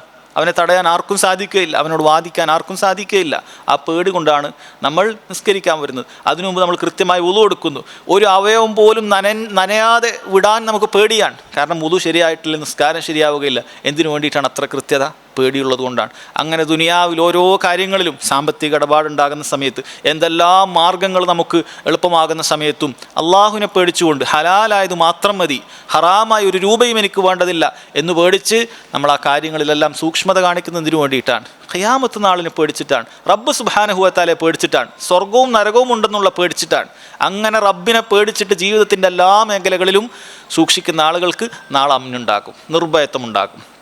എന്നാൽ അള്ളാഹുവിനെ പേടിയില്ലാതെ ഓരോ കാര്യങ്ങളിലും, വ്യക്തിപരമായ കാര്യങ്ങളാകട്ടെ, സാമ്പത്തികമായ കാര്യങ്ങളിലാകട്ടെ, ഏത് കാര്യമാകട്ടെ, പരലോകത്തിൻ്റെ കാര്യമാകട്ടെ, നിർഭയത്വത്തോടുകൂടി കഴിഞ്ഞുകൂടുന്ന ആളുകളുണ്ടാകും. ഫ്രീ ബേർഡ്സായിട്ട്, എല്ലാം ഫ്രീ തിങ്കേഴ്സായിട്ട്, എല്ലാം അവർക്ക് തോന്നുന്നത് പോലെയാണ്. അവർക്ക് തോന്നുന്നത് പോലെ അവർക്ക് ജീവിക്കാം. നമുക്ക് ഭയങ്കര പ്രയാസമൊന്നുമില്ല, അല്ലേ? അവരതാണ് പറയുക, നിങ്ങൾക്കൊക്കെ വലിയ ബുദ്ധിമുട്ടാണ്, ഞങ്ങൾക്ക് അങ്ങനെ ചിന്തിക്കാനൊന്നുമില്ല, അല്ലെ? ചില ആൾ മുസ്ലിമീങ്ങളിൽ അള്ളാഹു അവർക്ക് ഹിദായത്ത് കൊടുക്കട്ടെ. നമ്മളെന്തെങ്കിലുമൊക്കെ നിഷിദ്ധമായ ചില കാര്യം പറയുമ്പോൾ നിങ്ങൾക്കൊക്കെ അല്ല അത് നോക്കാൻ, നമുക്കങ്ങനൊന്നും ഇല്ലല്ലോ, അല്ലെ? നമ്മളൊരു പാട്ട് കേൾക്കരുത്, മോനെ കല്യാണത്തിൽ പാട്ട്, നിങ്ങൾക്കല്ലേ അതൊക്കെ, നമുക്കതൊന്നും പ്രശ്നമല്ല, അല്ല? അവൻ്റെ ആ ഒരു നിർഭയത്വം, സുബ്ഹാനല്ലാഹ്, അവൻ വഞ്ചിതനായിരിക്കുകയാണ്. ഇതിനെക്കുറിച്ചൊന്നും ചോദിക്കപ്പെടുകയില്ല എന്ന് വഞ്ചിതനായിരിക്കുകയാണ്, ജാഹിലാണ്, വിവരമില്ല. നമ്മളെന്തെങ്കിലുമൊക്കെ പറയാം, അത് നിങ്ങൾക്കല്ലേ, നമുക്കതൊന്നും പ്രശ്നമല്ല, അല്ലേ? നമ്മളൊരു നിര്യാണി വിട്ട വസ്ത്രം അങ്ങനെ ഇടാൻ പാടില്ല, അത് നിങ്ങൾക്കല്ലേ, നമുക്കെന്താ? ഇവന് വേറെ പരലോകമാണ് എന്ന പോലെയാണ്. അല്ലെങ്കിൽ ഇവൻ ഇവിടെ തന്നെ ശാശ്വതനായി ഇനി മരിക്കുകയില്ല എന്നതുപോലെയാണ്. ഇനി മരിച്ചാൽ തന്നെ ഇവൻ്റെ ഇഷ്ടപ്രകാരം ഇവൻ എവിടെയെങ്കിലുമൊക്കെ നല്ലൊരു സ്ഥലത്ത് ഉയർത്തെഴുന്നേൽക്കും എന്നാണ് വിചാരിക്കുന്നത്. അള്ളാഹു സുബ്ഹാനഹു വ തആല ഒരാൾക്ക് 2 നിർഭയത്വം നൽകുകയില്ല എന്നാണ്. ഇവിടെ അവൻ നിർഭയനാണെങ്കിൽ അത് അള്ളാഹു അങ്ങനെ വിട്ടേച്ചതാണ്. അള്ളാഹു ഈ ദുനിയാവിന് അങ്ങനെ വലിയ വില ഒന്നും കൊടുത്തിട്ടില്ല. ഒരു കൊതുകിൻ്റെ ചിറകിൻ്റെ അത്രയും അള്ളാഹു സുബ്ഹാനഹു വ തആല ദുനിയാവിന് വില കൊടുത്തിട്ടില്ല. അങ്ങനെ കൊടുത്തിട്ടുണ്ടെങ്കിൽ ഇവിടെ ഒരുത്തനും വെള്ളം കൊടുക്കുകയില്ല എന്നാണ് അള്ളാഹു സുബ്ഹാനഹു വ തആല പറഞ്ഞിട്ടുള്ളത്. അള്ളാഹു ഇത് വെറുതെ വിട്ടതാണ്, അത്രയും നിസ്സാരമായി വിട്ടിട്ടുള്ളതാണ്. എല്ലാവർക്കും അവർക്ക് ഇഷ്ടം പോലെ അവിടെ ജീവിക്കാനൊക്കെ സാധിക്കും. അള്ളാഹുവിനെ നിഷേധിച്ചിട്ട് ജീവിക്കാൻ സാധിക്കും, തെമ്മാടിയായിട്ടും ജീവിക്കാൻ സാധിക്കും, എങ്ങനെയും ജീവിക്കാൻ സാധിക്കും. പക്ഷേ ഇവിടെ അങ്ങനെ നിർഭയത്വം കിട്ടിയാൽ ഖബർ മുതൽ അങ്ങോട്ടുള്ള ആ ഉഖ്റവിയായ ജീവിതത്തിൽ നിർഭയത്വം കിട്ടുമെന്ന് ആരും വ്യാമോഹിക്കേണ്ടതില്ല. 2 നിർഭയത്വമില്ല. ഇവിടെ പേടിച്ചവൻ അവിടെ നിർഭയത്വമുണ്ട്, ഇവിടെ പേടിക്കാത്തവൻ അവിടെ പേടിയുണ്ട്. സഹോദരങ്ങളെ, അത് കൃത്യമായി മനസ്സിലാക്കുക. അന്നേ ദിവസം ചില ഹൃദയങ്ങൾ വിറച്ചുകൊണ്ടിരിക്കും എന്നാണ് പറഞ്ഞിട്ടുള്ളത്. അബ്സാറുഹ ഖാശിയ, അതുപോലെ തന്നെ അവരുടെ കണ്ണുകൾ കീഴ്പോട്ട് താഴ്ന്നിരിക്കും എന്നാണ് പറഞ്ഞിട്ടുള്ളത്. നിന്ദ്യരായിക്കൊണ്ട് അവരുടെ കണ്ണുകൾ ഒന്നിനും വയ്യാതെ അവശരായിക്കൊണ്ട് ഇങ്ങനെ താഴ്ന്നുകൊണ്ടിരിക്കും. ഭൂമിയിൽ വലിയ കിബറന്മാരായിട്ട് അഹങ്കാരികളായിട്ട് ഇങ്ങനെ അഹങ്കരിച്ച ആളുകൾ ഏറ്റവും വലിയ നിന്ദ്യരായിട്ടായിരിക്കും പരലോകത്തുണ്ടാവുക എന്നുള്ളതാണ് ഹദീസുകളിൽ കാണാൻ സാധിക്കും. അവനൊരു ഉറുമ്പിനെ പോലെ ആയിരിക്കും ഉണ്ടാവുക, അത്രേ അവന് വണ്ണം തന്നെ അള്ളാഹു നൽകുകയുള്ളൂ. അവനാരും ഗൗനിക്കുകയില്ല. ആളുകൾ പോകുമ്പോൾ ചവിട്ടിപ്പോകാൻ മാത്രം നിന്ദ്യനായിട്ടുള്ള നിസ്സാര ജീവികളായിട്ട് അള്ളാഹു സുബ്ഹാനഹു വ തആല ദുനിയാവിലെ കിബറന്മാരെ അഹങ്കാരികളെ അവിടെ കൊണ്ടുവരുന്നതാണ്. അബ്സാറുഹ ഖാശിയ, അവരുടെ കണ്ണുകൾ അന്ന് കീഴ്പോട്ട് താഴ്ന്നിരിക്കും എന്ന് അള്ളാഹു സുബ്ഹാനഹു വ തആല പറയുകയാണ്. എന്തുകൊണ്ടാണ് അവർക്ക് ഈ ഗതി വന്നിട്ടുള്ളത്? എന്തുകൊണ്ടാണ് അവർക്ക് ഈ രൂപത്തിൽ പേടി വന്നിട്ടുള്ളത്? തുടർന്നുള്ള ആയത്തിൽ അള്ളാഹു തആല പറയുന്നു, യഖൂലൂന, അവർ പറയുമായിരുന്നു, യഖൂലൂന, അവർ പറയുന്നു, അഇന്നാ ലമർദൂദൂന ഫിൽ ഹാഫിറ, നാം നമ്മുടെ മുൻസ്ഥിതിയിലേക്ക് മടക്കപ്പെടുന്നവരാണോ? അഇദാ കുന്നാ ഇളാമൻ നഖിറ, നാം ജീർണിച്ച എല്ലുകളായി കഴിഞ്ഞാലും ഇനിയൊരു മടക്കമോ? അഇദാ കുന്നാ ഇളാമൻ നഖിറ, ജീർണിച്ചുപോയി എല്ലുകൾ. മക്കയിലെ മുശ്രിക്കുകൾ പരിഹസിച്ചില്ലേ? ഖബറിൽ നിന്നും ജീർണിച്ച എല്ലുകൾ എടുത്തിട്ട് ഇങ്ങനെ കയ്യിൽ വെച്ചിട്ട് ഒരൊറ്റ ഊതിയിട്ട് അവർ പറഞ്ഞു, ഇത് പറന്നുപോയി, ഇനി എന്ത് സംഭവിക്കും? ഒന്നുമില്ല, കഴിഞ്ഞു എന്ന് പറഞ്ഞ് പരലോകത്തെ നിഷേധിക്കുകയായിരുന്നു.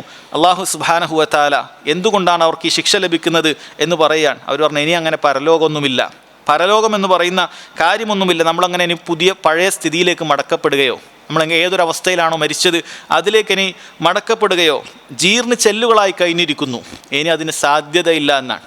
ഇനി അതിന് സാധ്യതയില്ല എന്ന് പറഞ്ഞ് അവർ പരിഹസിച്ചു പറയുകയാണ്. പരിഹസിച്ചു പറയുന്ന വാക്കാണ് ഇതൊക്കെ. എന്നിട്ട് അവർ ഒരു കാര്യം കൂടി പരിഹസിച്ചു കൊണ്ട് പറയുന്നുണ്ട്, കാലു തിൽക ഇദൻ കറത്തുൻ ഖാസിറ, അങ്ങനെ ഒരു മടക്കം വന്നിട്ടുണ്ടെങ്കിൽ അത് നഷ്ടകരമായ ഖാസിറത്തായ ഒരു കറത്തായിരിക്കും, മടക്കമായിരിക്കും എന്നാണ് പറയുന്നത്. ഇതവർ പരിഹസിച്ചുകൊണ്ട് പറഞ്ഞൊരു ആയത്താണ്. പക്ഷേ മുഅ്മിനീങ്ങൾക്കിത് പാഠമുള്ള കാര്യം തന്നെയാണ്. കാരണം എങ്ങാനും നമ്മൾ നഷ്ടകാരിയായിട്ട് എങ്ങാനും പരലോകത്തേക്ക് തിരിച്ച് വരുന്ന സമയത്ത് നമുക്ക് നഷ്ടകാരിയായി വരുന്ന ഒരു അവസ്ഥ ഉണ്ടാകുക എന്ന് പറഞ്ഞാൽ അതിനേക്കാളും വലിയ അവസ്ഥയില്ല. അതുകൊണ്ട് ചില കവികൾ മുൻകാലത്ത് പാടിയിട്ടുണ്ടായിരുന്നു. ഒരു ഡോക്ടർമാരും അന്നുള്ള ഫിലോസഫിമാരും ഇവരൊക്കെ എന്ത് ചെയ്യുന്നു? ഇവർ പറയുന്നു പരലോകമില്ല എന്നുള്ളത്. എന്നിട്ട് ആ കവി പറയാൻ, എനിക്കിനി പരലോകം ഇല്ലെങ്കിലും എനിക്കൊന്നും നഷ്ടപ്പെടാനില്ല. എൻ്റെ അവസ്ഥ അതാണ്. കാരണം ഞാൻ ഇസ്ലാം അനുസരിച്ച് ജീവിച്ചതുകൊണ്ട് എനിക്ക് പ്രത്യേകിച്ച് ഇവിടെ ഒരു നഷ്ടം ഉണ്ടായിട്ടില്ല. ഇസ്ലാമിൻ്റെ നിയമങ്ങൾ ഒരാൾ പാലിച്ചതുകൊണ്ട് അയാൾക്ക് ഭൗതികമായ ഒരു നഷ്ടമില്ല. കാരണം ഇസ്ലാമിൻ്റെ ഏറ്റവും മനോഹരമായ നിയമസംഹിതകൾ മാത്രമാണുള്ളത്. കുടുംബജീവിതത്തിലും സാമ്പത്തികമായ ഇടപാടിലും എല്ലാത്തിലും ഒരു മനസ്സമാധാനം നൽകുന്ന ദീൻ മാത്രമാണ് ഇസ്ലാം. അതിൽ പ്രയാസമായി ബുദ്ധിമുട്ടി അങ്ങനെ എന്തെങ്കിലും ഉണ്ടോ? ഇല്ല. ഒരു യഥാർത്ഥ ഇസ്ലാമിനെ കുറിച്ച് പഠിക്കുന്ന ആളുകൾക്ക് ഭയങ്കര സന്തോഷം. എത്രത്തോളം പഠിക്കുന്നുവോ അത്രത്തോളം അവൻ്റെ ജീവിതം സന്തോഷത്തിലായിരിക്കും. അതാണ് പണ്ഡിതന്മാർ ഏറ്റവും സന്തോഷത്തിൽ കഴിയുന്ന ആളുകളാണ്. അവർക്ക് ഭയങ്കര റാഹത്താണ്. ഓരോ ദിവസവും വലിയ പ്രതീക്ഷയോടുകൂടി റാഹത്തിലാണ് അവർ എഴുന്നേറ്റ് നിൽക്കുന്നത്. അവർ നിസ്കരിക്കുന്നത്, നോമ്പെടുക്കുന്നത് ഒക്കെ റാഹത്ത് കിട്ടുന്ന കാര്യമാണ്. ഒരു നഷ്ടമില്ല. ഇനി എന്നെ ഉയർത്തെഴുന്നേൽപ്പിച്ചിട്ടില്ല, നിൻ്റെ കാര്യം എന്താണ്? ഇതൊക്കെ പരിഹസിച്ച് നിഷേധിക്കുന്ന നീ ഉയർത്തെഴുന്നേറ്റാൽ നിൻ്റെ കാര്യം എന്തായിരിക്കും? അപ്പോൾ അവർ പറയുകയാണ്, കാലു തിൽക ഇദൻ കറത്തുൻ ഖാസിറ, അങ്ങനെ ഒരു മടക്ക് ഉണ്ടായിട്ടുണ്ടെങ്കിൽ, ജീർണിച്ചതിന് ശേഷം മടക്കമുണ്ടായിട്ടുണ്ടെങ്കിൽ അത് നഷ്ടകരമായൊരു മടക്കമായിരിക്കും എന്നാണ്. പക്ഷേ അത് നമുക്ക് പാഠമുള്ള കാര്യമാണ്. അവരാ പറഞ്ഞത് പാഠമുള്ളതാണ്. തീർച്ചയായും നഷ്ടകരമായ കാര്യം തന്നെയായിരിക്കും എന്ന് അള്ളാഹു സുബ്ഹാനഹു വ തആല പറയുകയാണ്. പിന്നീട് ആ ഖിയാമത്ത് നാളിൽ എങ്ങനെയാണ് അള്ളാഹു സുബ്ഹാനഹു വ തആല ഇതെല്ലാം ഉണ്ടാക്കുക? ഈ ജീർണിച്ച എല്ലിൻ്റെ കാര്യം ഒരു പറഞ്ഞല്ലോ. ഈ ജീർണിച്ച എല്ലിൽ നിന്നും ഓരോ മനുഷ്യരെയും ഉണ്ടാക്കാൻ അള്ളാഹുവിന് പ്രത്യേകം എന്തെങ്കിലുമൊക്കെ ഒരു പണിയുണ്ടോ? പ്രത്യേകം പ്രയാസപ്പെട്ട് ഘട്ടം ഘട്ടമായി എന്തെങ്കിലുമൊക്കെ ഉണ്ടാക്കേണ്ട ആവശ്യമുണ്ടോ? ഇല്ല. അള്ളാഹു പറയുന്നു ഫഇന്നമാ ഹിയ സജ്റത്തുൻ വാഹിദ, അത് ഒരേ ഒരു ഘോര ശബ്ദം മാത്രമായിരിക്കും, അത്രേ ആവശ്യമുള്ളൂ. ഒരു ഘോര ശബ്ദം അവിടെ ഉണ്ടാകുന്നതാണ്. വീണ്ടും ആളുകൾ എഴുന്നേൽക്കുന്നതിന് വേണ്ടിയിട്ട് ഒരു ഊത്തും കൂടിയുണ്ട്, അത്രേ ആവശ്യമുള്ളൂ. വലിയൊരു ശബ്ദത്തോടു കൂടിയായിരിക്കും. ഫഇദാ ഹും ബിസ്സാഹിറ, അപ്പോഴതാ അവർ ഭൂമുഖത്ത് എത്തിക്കഴിഞ്ഞു. എല്ലാവരും മണ്ണിനടിയിലാണുള്ളത്. അതിൽ പല കോലത്തിൽ മണ്ണിനടിയായ ആളുകളുണ്ട്. സാധാരണഗതിയിൽ മരിച്ചവരുണ്ടാകും, കത്തിച്ചാമ്പലാക്കപ്പെട്ടവരുണ്ടാകും, മത്സ്യങ്ങൾ വിഴുങ്ങിയവരുണ്ടാകും, വന്യമൃഗങ്ങൾ തിന്ന ആളുകളുണ്ടാകും. എന്തുമാകട്ടെ, ഭൂമിക്കകത്ത് അവൻ്റെ അവശിഷ്ടമുണ്ട്. ആ അവശിഷ്ടങ്ങളെല്ലാം തന്നെ അവൻ്റെ പഴയ രൂപത്തിലേക്ക് ആക്കിക്കൊണ്ട് അള്ളാഹു സുബ്ഹാനഹു വ തആല ഭൂമുഖത്തേക്ക് എത്തിക്കും. ഫഇദാഹും ബിസ്സാഹിറ, അപ്പോഴതാ അവർ ഭൂമുഖത്ത് എത്തിക്കഴിഞ്ഞു എന്ന് അള്ളാഹു സുബ്ഹാനഹു വ തആല പറയുകയാണ്. ഭൂമിക്കടയിൽ മരിച്ചു കിടന്ന ആളുകളെല്ലാം അതിനു മുകളിൽ ജീവനുള്ളവരായിട്ട് തന്നെ എത്തും. എന്തേ ആവശ്യമുള്ളൂ? ഒരൊറ്റ ഊത്ത് മതി.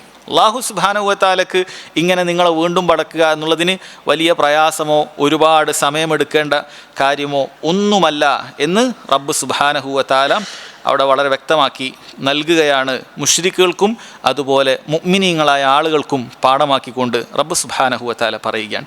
പിന്നീട് സഹോദരങ്ങളെ, ആയത്ത് വേറെ ചില കാര്യങ്ങളാണ് പറയുന്നത്.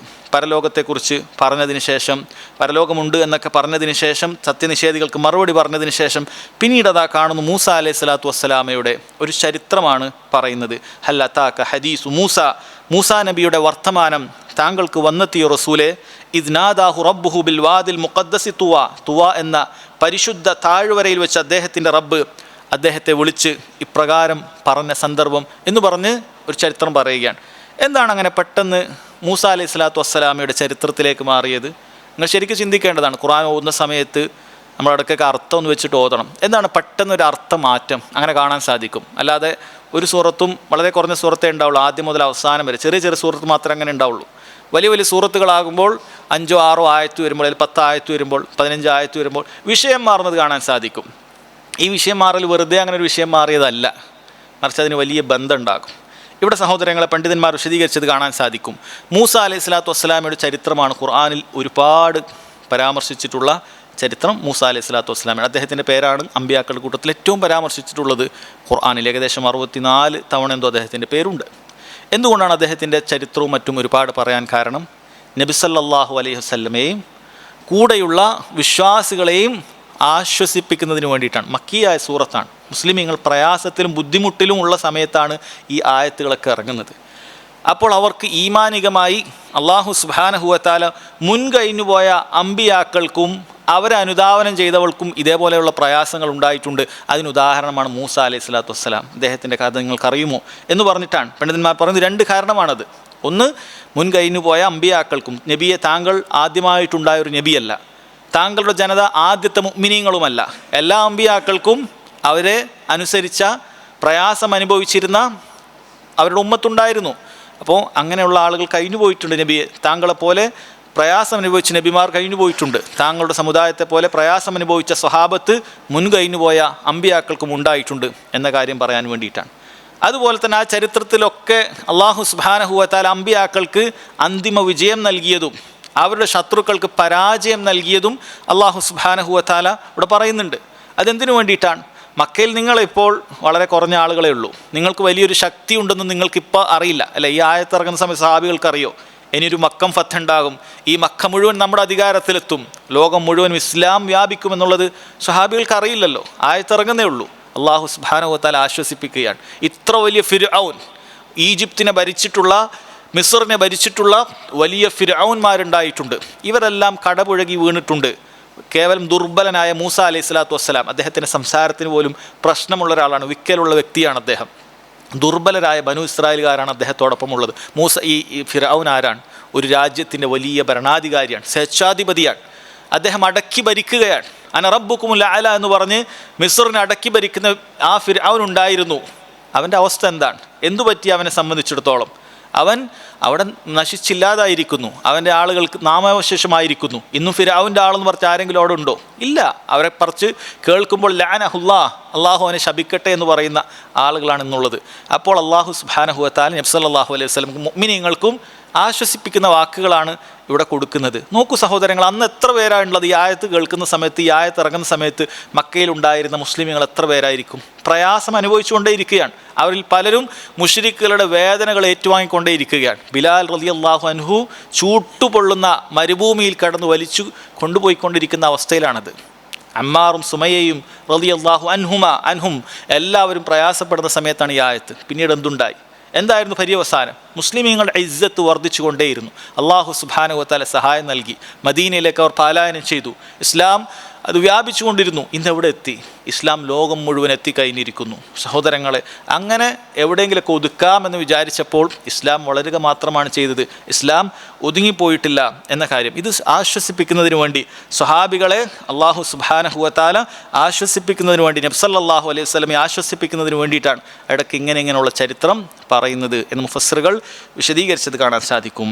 ഹൽ അതാക ഹദീസ് മൂസ, ഹൽ അതാക നിനക്ക് വന്നെത്തിയോ എന്നുള്ളതൊരു ചോദ്യമല്ല, നിനക്ക് വന്നെത്തിയല്ലോ എന്ന് പറയുന്ന ഒരു രീതിയാണത്. താങ്കൾക്ക് വന്നെത്തിയിട്ടുണ്ടല്ലോ. ഹദീസ് മൂസ നബിയുടെ വർത്തമാനം താങ്കൾക്കറിയാമല്ലോ. ഇദ്നാദാഹു റബ്ബുഹു, ഇദ്നാദാഹു അദ്ദേഹത്തെ വിളിച്ചു, റബ്ബുഹു അദ്ദേഹത്തിൻ്റെ റബ്ബ്, ബിൽ വാദി അൽ മുഖദ്ദസി തുവ, തുവ എന്ന പരിശുദ്ധ താഴ്വര. മുഖദ്ദസ് എന്ന് പറഞ്ഞാൽ പരിശുദ്ധം എന്നാണ് അർത്ഥം.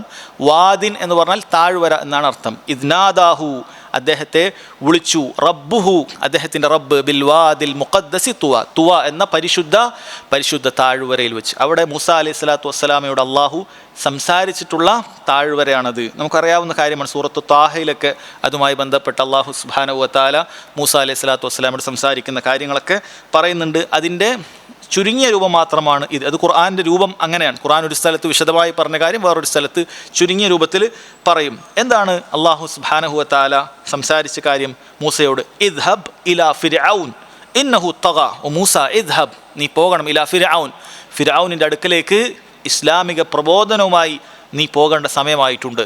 എന്തുകൊണ്ടാണ്?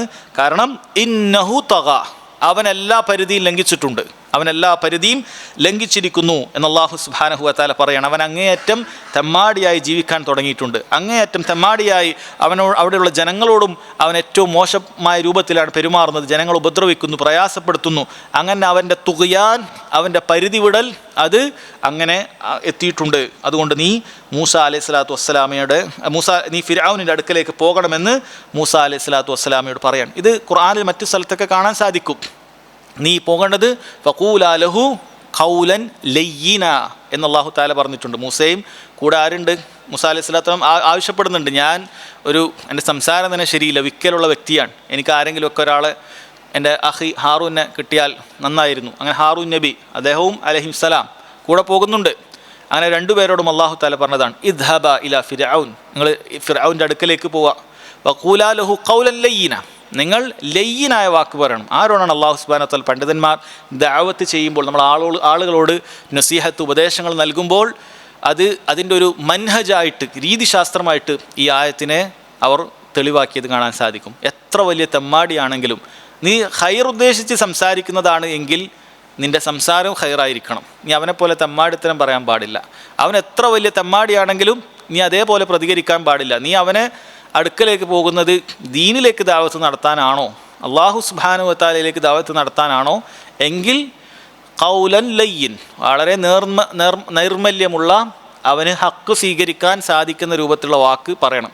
ഫിർഔനിൻ്റെയൊക്കെ അടുത്തേക്ക് പോകുമ്പോൾ ഇങ്ങനെയാണ് പറയേണ്ടതെങ്കിൽ അതിനേക്കാൾ താഴെയുള്ള ആളുകളോട് നമ്മൾ എത്രമാത്രം കടപ്പെട്ടിരിക്കുന്നു. മുഅ്മിനീങ്ങളോടാണെങ്കിൽ, അള്ളാഹുവിനെ അനുസരിക്കുന്ന, അള്ളാഹുവിൽ വിശ്വസിച്ചിട്ടുള്ള ആളുകളോടാണെങ്കിൽ എത്ര നിർമ്മലത്തോടുകൂടി നമ്മൾ സംസാരിക്കേണ്ടതുണ്ട്. സഹോദരങ്ങളെ ശ്രദ്ധിക്കുക, ഇതിൽ വലിയ പാഠമുണ്ട്. ഇദ്ഹബ് ഇലാ ഫിർഔന ഇന്നഹു തഗ ഫഖുൽ, നബിയെ താങ്കൾ പറയുക, മൂസ താങ്കൾ പറയുക, ഹല്ലക ഇലാ അൻ തസക്ക, നീ പരിശുദ്ധി പ്രാപിക്കാൻ തയ്യാറുണ്ടോ എന്ന് അവനോടൊന്ന് ചോദിച്ചു നോക്കുക. വഅഹ്ദിയക ഇലാ റബ്ബിക ഫതഖ്ഷ, നിൻ്റെ റബ്ബിലേക്ക് നിനക്ക് ഞാൻ ഹിദായത്ത്, മാർഗദർശനം നൽകാം. അഥവാ ഹിദായത്ത് ഇർഷാദ്, അല്ല ഹിദായത്ത് രണ്ട് രൂപത്തിലുണ്ട്. അള്ളാഹുവാണ് ഹിദായത്ത് തൗഫീക്ക് നൽകേണ്ടത്. ഹിദായത്ത് അള്ളാഹു ഉദ്ദേശിച്ചാലേ ഹിദായത്ത് നൽകാൻ സാധിക്കുകയുള്ളൂ. പക്ഷേ ഹിദായത്തുൽ ഇർഷാദ് ഉണ്ട്, ഒരു വഴി കാണിച്ചു കൊടുക്കാൻ ഒരാൾക്ക് പറ്റും. സന്മാർഗം ഇതാണ്, ദുർമാർഗം ഇതാണ്, ഇതിലേക്കൂടി വരൂ എന്ന് സന്മാർഗത്തിന് വഴി പറഞ്ഞു കൊടുക്കാൻ പറ്റും. അങ്ങനെയുള്ള ഹിദായത്തുൽ ഇർഷാദ് നടത്താൻ, ശരിയായ വഴി പറഞ്ഞു കൊടുക്കാൻ മൂസ നീ പോകുക. വഅഹ്ദിയക ഇലാ റബ്ബിക ഫതഖ്ഷ, നിൻ്റെ റബ്ബിലേക്ക് നിനക്ക് ഞാൻ ഹിദായത്ത് നൽകാം, മാർഗദർശനം നൽകാം. അങ്ങനെ നിനക്ക് അവനോട് ഭയഭക്തിയുള്ള ഖുശൂഉള്ള ആളായി മാറാം എന്ന് പറയുക മൂസ എന്ന് അല്ലാഹു സുബ്ഹാനഹു വ തആല പറയുകയാണ്. ശേഷം റബ്ബ് സുബ്ഹാനഹു വ തആല പറയുന്നു, എന്താണ് ഫിർഔൻ എന്തൊക്കെയാണ് പ്രതികരിച്ചത്. ഫഅറാഹുൽ ആയത്തുൽ കുബ്ര, മൂസ അലൈഹി സ്വലാത്തു വസ്സലാം ആ മഹത്തായ ദൃഷ്ടാന്തം കാണിച്ചു കൊടുത്തു. എന്തൊക്കെയാണ് ദൃഷ്ടാന്തം? ഖുർആനിൽ ഒരുപാട് സ്ഥലങ്ങളിൽ അത് പറഞ്ഞു കൊടുത്തിട്ടുള്ളതാണ്. അതിൽപ്പെട്ടതാണ് പാമ്പിനെ കയ്യിലുള്ള വടി അത് നിലത്തിട്ടപ്പോൾ എന്തായി? അത് പാമ്പായി മാറി. ഏറ്റവും വലിയ ദൃഷ്ടാന്തമാണത്. എത്രത്തോളം ഫിർഔന് ശരിക്കും ബോധ്യപ്പെട്ടു, അപ്പോൾ തന്നെ ബോധ്യപ്പെട്ടു എന്നാണ് പറയുന്നത്. കാരണം അവന് മനസ്സിലായി ഇത് സാഹിറന്മാർ ചെയ്താൽ ഇതിങ്ങനെ നിൽക്കൂല, ഇത് മുഅ്ജിസത്താണ്. കാരണം സാഹിറന്മാർ കൺകെട്ട് വിദ്യകളും അതേപോലെ അങ്ങനെ ഒരു സ്ഥായി ആയിട്ടുള്ളൊരു മാറ്റങ്ങളൊന്നും അവർക്കുണ്ടാക്കാൻ സാധിക്കില്ല, അത് പാളിപ്പോകും അല്ലേ. സാഹിറന്മാർ പലതും ചെയ്യാറുണ്ട്. നല്ല നിലക്കൊരു ഖുർആൻ ഓതിയാൽ അതങ്ങ് ഇല്ലാതായിപ്പോവും, അത്രയേ ഉള്ളൂ. പക്ഷെ ഇതങ്ങനെ പോകുന്ന ഒന്നല്ല. ശരിക്കും ബോധ്യപ്പെട്ടു. ഫിർഔൻ എത്രത്തോളം പേടിച്ചു വരണ്ടു എന്നാണ് പറയുന്നത്. പക്ഷേ അവൻ്റെ കിബ്ർ കാരണം അപ്പോഴൊന്നും അവൻ ഉൾക്കൊള്ളാൻ സാധിച്ചിട്ടില്ല. അവൻ ഫഖദ്ദബ വഅസാ, ആ ദൃഷ്ടാന്തം കണ്ടിട്ട് മൂസ അലൈഹി സ്വലാത്തു വസ്സലാമയുടെ മുഅ്ജിസത്ത് കണ്ടിട്ട് അവനത് നിഷേധിച്ചു. വഅസ, ധിക്കരിക്കുകയും ചെയ്തു എന്നാണ്. വേറെയും ഒരുപാട് കാര്യങ്ങളുണ്ട്. മൂസ അലൈഹി സ്വലാത്തു വസ്സലാമയുടെ തൻ്റെ വലങ്കൈ ഇടം കൈയുടെ കക്ഷത്തിൻ്റെ അടിയിൽ വെക്കുക, എന്നിട്ട് നീ പുറത്തേക്ക് എടുക്കുക, അത് തിളങ്ങുന്ന വിളക്ക് പോലെയാകും. മിൻ ഗൈരി സൂഉൻ, അതൊരു എന്തെങ്കിലുമൊക്കെ വെള്ളപ്പാണ്ട് ബാധിച്ചതോ അങ്ങനെ രോഗമോ ഒന്നുമല്ല, അതല്ലാത്ത രൂപത്തിൽ. ഇതെല്ലാം അള്ളാഹു സുബ്ഹാനഹു വ തആല ഒരുപാട് മുഅ്ജിസത്തുകൾ മൂസ അലൈഹി സ്വലാത്തു വസ്സലാമക്ക് നൽകിയിട്ടുണ്ട്. അതിൽപ്പെട്ടതാണ്. അതിൽ അള്ളാഹു തആല ഏറ്റവും പ്രധാനപ്പെട്ട ഒരു ആയത്ത് ഇവിടെ അവൻ കാണിച്ചു കൊടുത്തു എന്ന് പറയുന്നു. ഫകദ്ദബ വഅസാ, ഫിർഔൻ എന്ത് ചെയ്തു? നിഷേധിച്ചു. എന്നിട്ടോ സുമ്മ അദ്ബറ യസ്ആ, പിന്നെ അവൻ എതിർ ശ്രമങ്ങൾ നടത്തുന്നതിന് വേണ്ടിയിട്ട് പിരിഞ്ഞുപോയി. വെറുതെ പിരിഞ്ഞു പോയതല്ല, അവൻ ഒരുപാട് പരിശ്രമങ്ങൾ അവൻ നടത്തുകയാണ്. എന്ത് പരിശ്രമങ്ങൾ? മൂസ അലൈഹി സ്വലാത്തു വസ്സലാമയെ ഇല്ലാതാക്കണം, മൂസ അലൈഹി സ്വലാത്തു വസ്സലാമയെ ആളുകൾ അവിശ്വസിക്കണം, ജനങ്ങളെ അദ്ദേഹത്തിൽ വിശ്വസിക്കുന്നതിൽ നിന്നും പിന്തിരിച്ചു കളയണം. അതിനു വേണ്ടിയിട്ടുള്ള പരിശ്രമങ്ങൾക്ക് വേണ്ടി ഫിർഔൻ ഇത് കണ്ടിട്ടും നിഷേധിച്ച് തള്ളി പിരിഞ്ഞു പോവുകയാണുണ്ടായത്. എന്നിട്ടോ ഫഹശറ ഫനാദ, ഫഹശറ, അങ്ങനെ ആളുകൾ അവൻ ഒരുമിച്ച് കൂട്ടി. ഫനാദ, അവൻ ആളുകളൊക്കെ വിളിച്ചു കൂട്ടി, എല്ലാവരെയും ഒരു സ്ഥലത്ത് ഒരുമിച്ച് കൂട്ടി. ആരൊക്കെയാണ് ഫിർഔൻ ഒരുമിച്ച് കൂട്ടിയത്? 3 വിഭാഗം ആളുകളെയാണ്. ഒന്ന് അവൻ്റെ സൈന്യത്തെ ഒരുമിച്ച് കൂട്ടി, അഥവാ ആയുധങ്ങളും മറ്റും സജ്ജീകരിച്ചിട്ടുള്ള അവൻ്റെ സൈന്യത്തെ ഒരുമിച്ച് കൂട്ടി. അതുപോലെ സാഹിറന്മാരെ ഒരുമിച്ച് കൂട്ടി. മൂസ അലൈഹി സ്വലാത്തു വസ്സലാമയെ പരാജയപ്പെടുത്തുന്നതിന് വേണ്ടി സാഹിറന്മാരെ അവൻ ഒരുമിച്ച് കൂട്ടി. ആഭിചാര ക്രിയകൾ ചെയ്യുന്ന ആളുകളെ ഒരുമിച്ച് കൂട്ടി. ബാക്കിയുള്ള പൊതുജനങ്ങളെയും ഒരുമിച്ച് കൂട്ടി. പൊതുജനങ്ങൾ എന്തിനു വേണ്ടിയിട്ടാണ് ഒരുമിച്ച് കൂട്ടിയത്? ഈ സാഹിറന്മാരെ കൊണ്ട് എങ്ങനെയെങ്കിലുമൊക്കെ മൂസ അലൈഹി സ്വലാത്തു വസ്സലാമയെ പരാജയപ്പെടുത്തിയാൽ ജനങ്ങൾക്ക് ശരിക്കും ബോധ്യപ്പെടും, മൂസ അവൻ കള്ളനാണെന്ന് ബോധ്യപ്പെടും. അതിനു വേണ്ടിയിട്ടാണ് ജനങ്ങൾ ഒരുമിച്ച് കൂട്ടിയത്. കാരണം ജനങ്ങളെ കൂട്ടിയിട്ടില്ല, ജനങ്ങൾ വിശ്വസിക്കുകയില്ല. കാരണം ഹക്ക് എപ്പോഴും ആളുകൾ സ്വീകരിക്കാനുള്ള സാധ്യത കൂടുതലാണ്. അതുകൊണ്ട് അവരെങ്ങനെയെങ്കിലുമൊക്കെ കബളിപ്പിക്കണം. അതുകൊണ്ട് ജനങ്ങളോടും പറഞ്ഞു, ഫിർഔൻ നിങ്ങൾ വരിക, കണ്ടുവെക്കും. എന്നിട്ട് അതിന് രണ്ട് രൂപത്തിലുള്ള ആളുകൾ കൊണ്ടുവന്നു. സൈന്യത്തെയും കൊണ്ടുവന്നു, സാഹിറന്മാരെയും കൊണ്ടുവന്നു. ഫഹശറ ഫനാദ എന്ന് പറഞ്ഞ് കൊണ്ടുവന്നു. പക്ഷേ കാര്യമുണ്ടായിരുന്നില്ല. ചരിത്രം നമുക്കറിയാവുന്നതാണ്. വന്ന സാഹചര്യങ്ങൾ തന്നെ അവർക്ക് ബോധ്യപ്പെട്ടു. അവർ ഇസ്ലാം സ്വീകരിച്ചു. മൂസ അലൈഹി സ്വലാത്തു വസ്സലാമയുടെ റബ്ബിൽ ഞങ്ങൾ വിശ്വസിച്ചിരിക്കുന്നു എന്ന് പറഞ്ഞ് അള്ളാഹുൽ അവർ വിശ്വസിക്കുന്നവരായി. അവരെ കൊല്ലുമെന്ന് ഫിർഔൻ ഭയപ്പെടുത്തി. അതിലും അവർ വീണില്ല. എന്നാലും കുഴപ്പമില്ല, കാരണം ഇത് ഹക്കാണെന്ന് മനസ്സിലായി, മരിച്ചാലും കുഴപ്പമില്ല എന്നുള്ള രൂപത്തിൽ ആ സാഹിറന്മാർ മാറി. അപ്പോഴേക്കും ഫിർഔനിൻ്റെ അഹങ്കാരം കൂടി. അവൻ പറഞ്ഞു, ഫഖാല അന റബ്ബുക്കുമുൽ അഅ്ലാ, ഞാൻ നിങ്ങളുടെ അത്യുന്നതനായ റബ്ബാകുന്നു എന്ന് തന്നെ അവൻ പരിധി വിട്ട് പറഞ്ഞു എന്നാണ് പറയുന്നത്. സഹോദരങ്ങളെ, ഫിർഔൻ പറഞ്ഞ ലോകത്ത് മറ്റാരും പറയാത്ത അഹങ്കാരത്തിൻ്റെ വാക്കായിരുന്നു ഫഖാല അന റബ്ബുക്കുമുൽ അഅ്ലാ, ഞാൻ തന്നെയാണ് നിങ്ങളുടെ അത്യുന്നതനായ റബ്ബ്, എനിക്ക് മുകളിൽ ആരുമില്ല എന്നാണ് ഫിർഔൻ പറഞ്ഞത്. ചില മുഫസ്സിറുകൾ പറഞ്ഞത് കാണാൻ സാധിക്കും. ഫിർഔൻ ഒരുപാട് ചെറിയ ചെറിയ വിഗ്രഹങ്ങളൊക്കെ ഉണ്ടാക്കിയിട്ട് ആ വിഗ്രഹങ്ങളെ ബനു ഇസ്രായേൽക്കാർക്ക് വിതരണം ചെയ്തിട്ട് പറഞ്ഞു, നിങ്ങൾ ഇതിനെ ആരാധിച്ചുകൊള്ളൂ, എന്നിട്ട് ഇത് നിങ്ങളുടെ റബ്ബാണെന്ന് പറഞ്ഞു. ഞാനാണെങ്കിൽ അന റബ്ബു അർബാബിക്കും, നിങ്ങളുടെ ഈ റബ്ബുകളുടെ റബ്ബ് ഞാനാണ്, കാരണം ഞാനല്ല ഇതിനൊക്കെ പഠിച്ചത് എന്ന് പറഞ്ഞിട്ട് എല്ലാത്തിൻ്റെയും മുകളിൽ ഞാനാണ്, എൻ്റെ മുകളിൽ ആരുമില്ല എന്ന് പറഞ്ഞിട്ട് അവൻ ഗർവോടുകൂടി പറഞ്ഞിരുന്നു എന്നാണ് അള്ളാഹു സുബ്ഹാനഹു വ തആല പറയുന്നത്. ശേഷം അള്ളാഹു എന്താണ് അവനോട് ചെയ്തിട്ടുള്ളത്? ഫഅഖദഹുല്ലാഹു നകാലൽ ആഖിറതി വൽ ഊലാ, ഫഅഖദഹുല്ലാഹ്, അള്ളാഹു സുബ്ഹാനഹു വ തആല അവനെ പിടികൂടി. എങ്ങനെയുള്ള പിടികൂടൽ? നക്കാലൽ ആഖിറതി വൽ ഊല, പരലോകത്തിലെയും ഇഹലോകത്തിലെയും നക്കാൽ അഥവാ ശിക്ഷ, അദാബ്, അള്ളാഹു സുബ്ഹാനഹു വ തആല അവനെ പിടികൂടി എന്താണ് സഹോദരങ്ങളെ ഇഹലോകത്തും പരലോകത്തും വെച്ചുകൊണ്ടുള്ള ഫിർഔനിൻ്റെ ശിക്ഷ? ഖുർആനിൽ അത് കൃത്യമായി പറഞ്ഞിട്ടുള്ളതാണ്. ഇഹലോകത്തുള്ള ശിക്ഷ എന്ന് പറയുന്നത് അല്ലാഹു സുബ്ഹാനഹു വ തആല അവൻ ഏതൊരു നൈലിൻ്റെ റബ്ബാണോ ഞാൻ, ഈ താഴെയുള്ള ഈ നൈൽ, ഈ താഴെയുള്ള ഈ നദി, അതിൻ്റെ ഉടമസ്ഥാവകാശം എനിക്കാണെന്ന് പറഞ്ഞാൽ അതേ നദിയിൽ തന്നെ അവൻ അല്ലാഹു തആല മുക്കിക്കൊല്ലുകയാണ്. മുക്കിക്കൊല്ലുക എന്നൊക്കെ പറഞ്ഞാൽ സാധാരണഗതിയിൽ അല്പം കഴിവുള്ള ഒരാളെ പോലും നമുക്ക് ചെയ്യാൻ പറ്റാത്തൊരു കാര്യം. കാരണം മുക്കിക്കൊല്ലണമെങ്കിൽ വെള്ളത്തിൻ്റെ അടുത്ത് കൊണ്ടുവരണം, വെള്ളത്തിൻ്റെ അടിയിൽ മുക്കണമെങ്കിലൊക്കെ അവിടെയൊക്കെ എത്തിയ ഒരാളൊക്കെ പറ്റുള്ളൂ.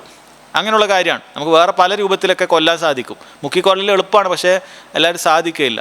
ഇനി എത്ര വലിയ രാജാവാണ്, നമുക്കിന്ന് ചിന്തിക്കാൻ പറ്റും രാജാവ് മുങ്ങി മരിക്കുക എന്ന് പറയുന്ന രാജാവ് ഇല്ല, വളരെ അപൂർവ സാധ്യത. അയാളെ പിടിച്ച് കൊണ്ടുവരാനൊന്നും സാധിക്കുകയില്ല. കാരണം അത്രയും പ്രജയും പരിവാരങ്ങളൊക്കെ ഉള്ള ആളായിരിക്കും രാജാവ് എന്ന് പറയും, വലിയ അധികാരമുള്ള ആളായിരിക്കും. നമുക്കൊരു കടലിന് നടുവിലൊന്നും കൊണ്ടുപോയി അതിലിടാൻ പറ്റുകയില്ല.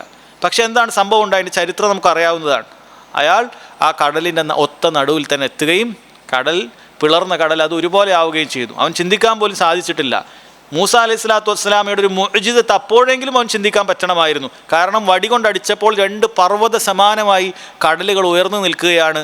നടുവിലുള്ള പാതയാകട്ടെ നനവ് പോലുമില്ല, ഉണങ്ങിയിരിക്കുകയാണ്. ഇതൊക്കെ ചിന്തിക്കാൻ പറ്റും. പക്ഷെ ചില ആളുകൾ നമുക്കറിയില്ല, എത്ര ഹക്ക് പറഞ്ഞു കൊടുത്താലും എത്ര കണ്ടാലും മനസ്സിലാക്കാൻ പറ്റാത്ത ആളുകളുണ്ട്.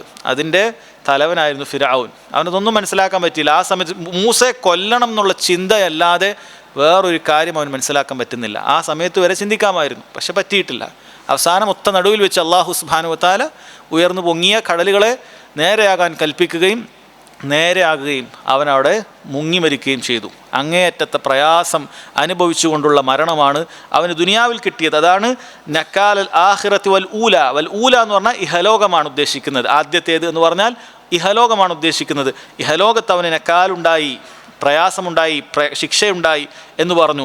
ഇനി ഖബറിലോ അല്ലാഹു സുബ്ഹാനഹു വ തആല ഫിർഔന് രാവിലെയും വൈകുന്നേരവും നരകം കാണിച്ചു കൊടുക്കുമെന്നുള്ളത് അറിയിച്ചിട്ടുള്ള കാര്യമാണ്. നാളെ പരലോകത്ത് വെച്ചും ഏറ്റവും വലിയ അദാബിലേക്കായിരിക്കും അവൻ ചെന്ന് വീഴുക, ശിക്ഷയിലായിരിക്കും ഫിർഔൻ വീഴുക എന്നുള്ളത് നസ് ഖുർആൻ കൊണ്ട് സ്ഥിരപ്പെട്ടിട്ടുള്ള കാര്യമാണ്. അതാണ് ഇവിടെ പറഞ്ഞ നക്കാലൽ ആഖിറത്തി വൽ ഊല. ഇഹലോകത്തെയും പരലോകത്തെയും ശിക്ഷ അല്ലാഹു സുബ്ഹാനഹു വ തആല അവൻ നൽകി, അവനെ പിടികൂടി എന്ന് പറഞ്ഞു. ശേഷം അള്ളാഹു പറയാണ്, എന്തിനാണ് ഖുർആനിൽ ഇങ്ങനെയുള്ള ചരിത്രങ്ങളൊക്കെ എടുത്തു കൊടുക്കുന്നത്? ഇന്ന ഫീ ദാലിക ലഇബ്റതൻ ലിമൻ യഖ്ഷ. തീർച്ചയായും അതിൽ ഭയപ്പെടുന്നവർക്ക് ഗുണപാഠമുണ്ട് എന്നാണ് പറഞ്ഞത്.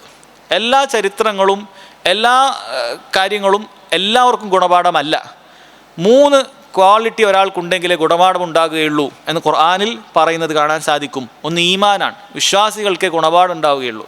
ഇതൊരു കാഫിർ വായിച്ചു കഴിഞ്ഞാൽ അതിന് ഗുണപാഠം ഉണ്ടാവണം എന്നില്ല. ചരിത്രങ്ങൾ ഒരു യുക്തിവാദി പരിഹസിക്കുന്നവൻ കൂടുതൽ പരിഹസിക്കുക എന്നുള്ളത് അല്ലാതെ അവന് ഇതുകൊണ്ടൊരു ഉപകാരം ലഭിക്കുകയില്ല.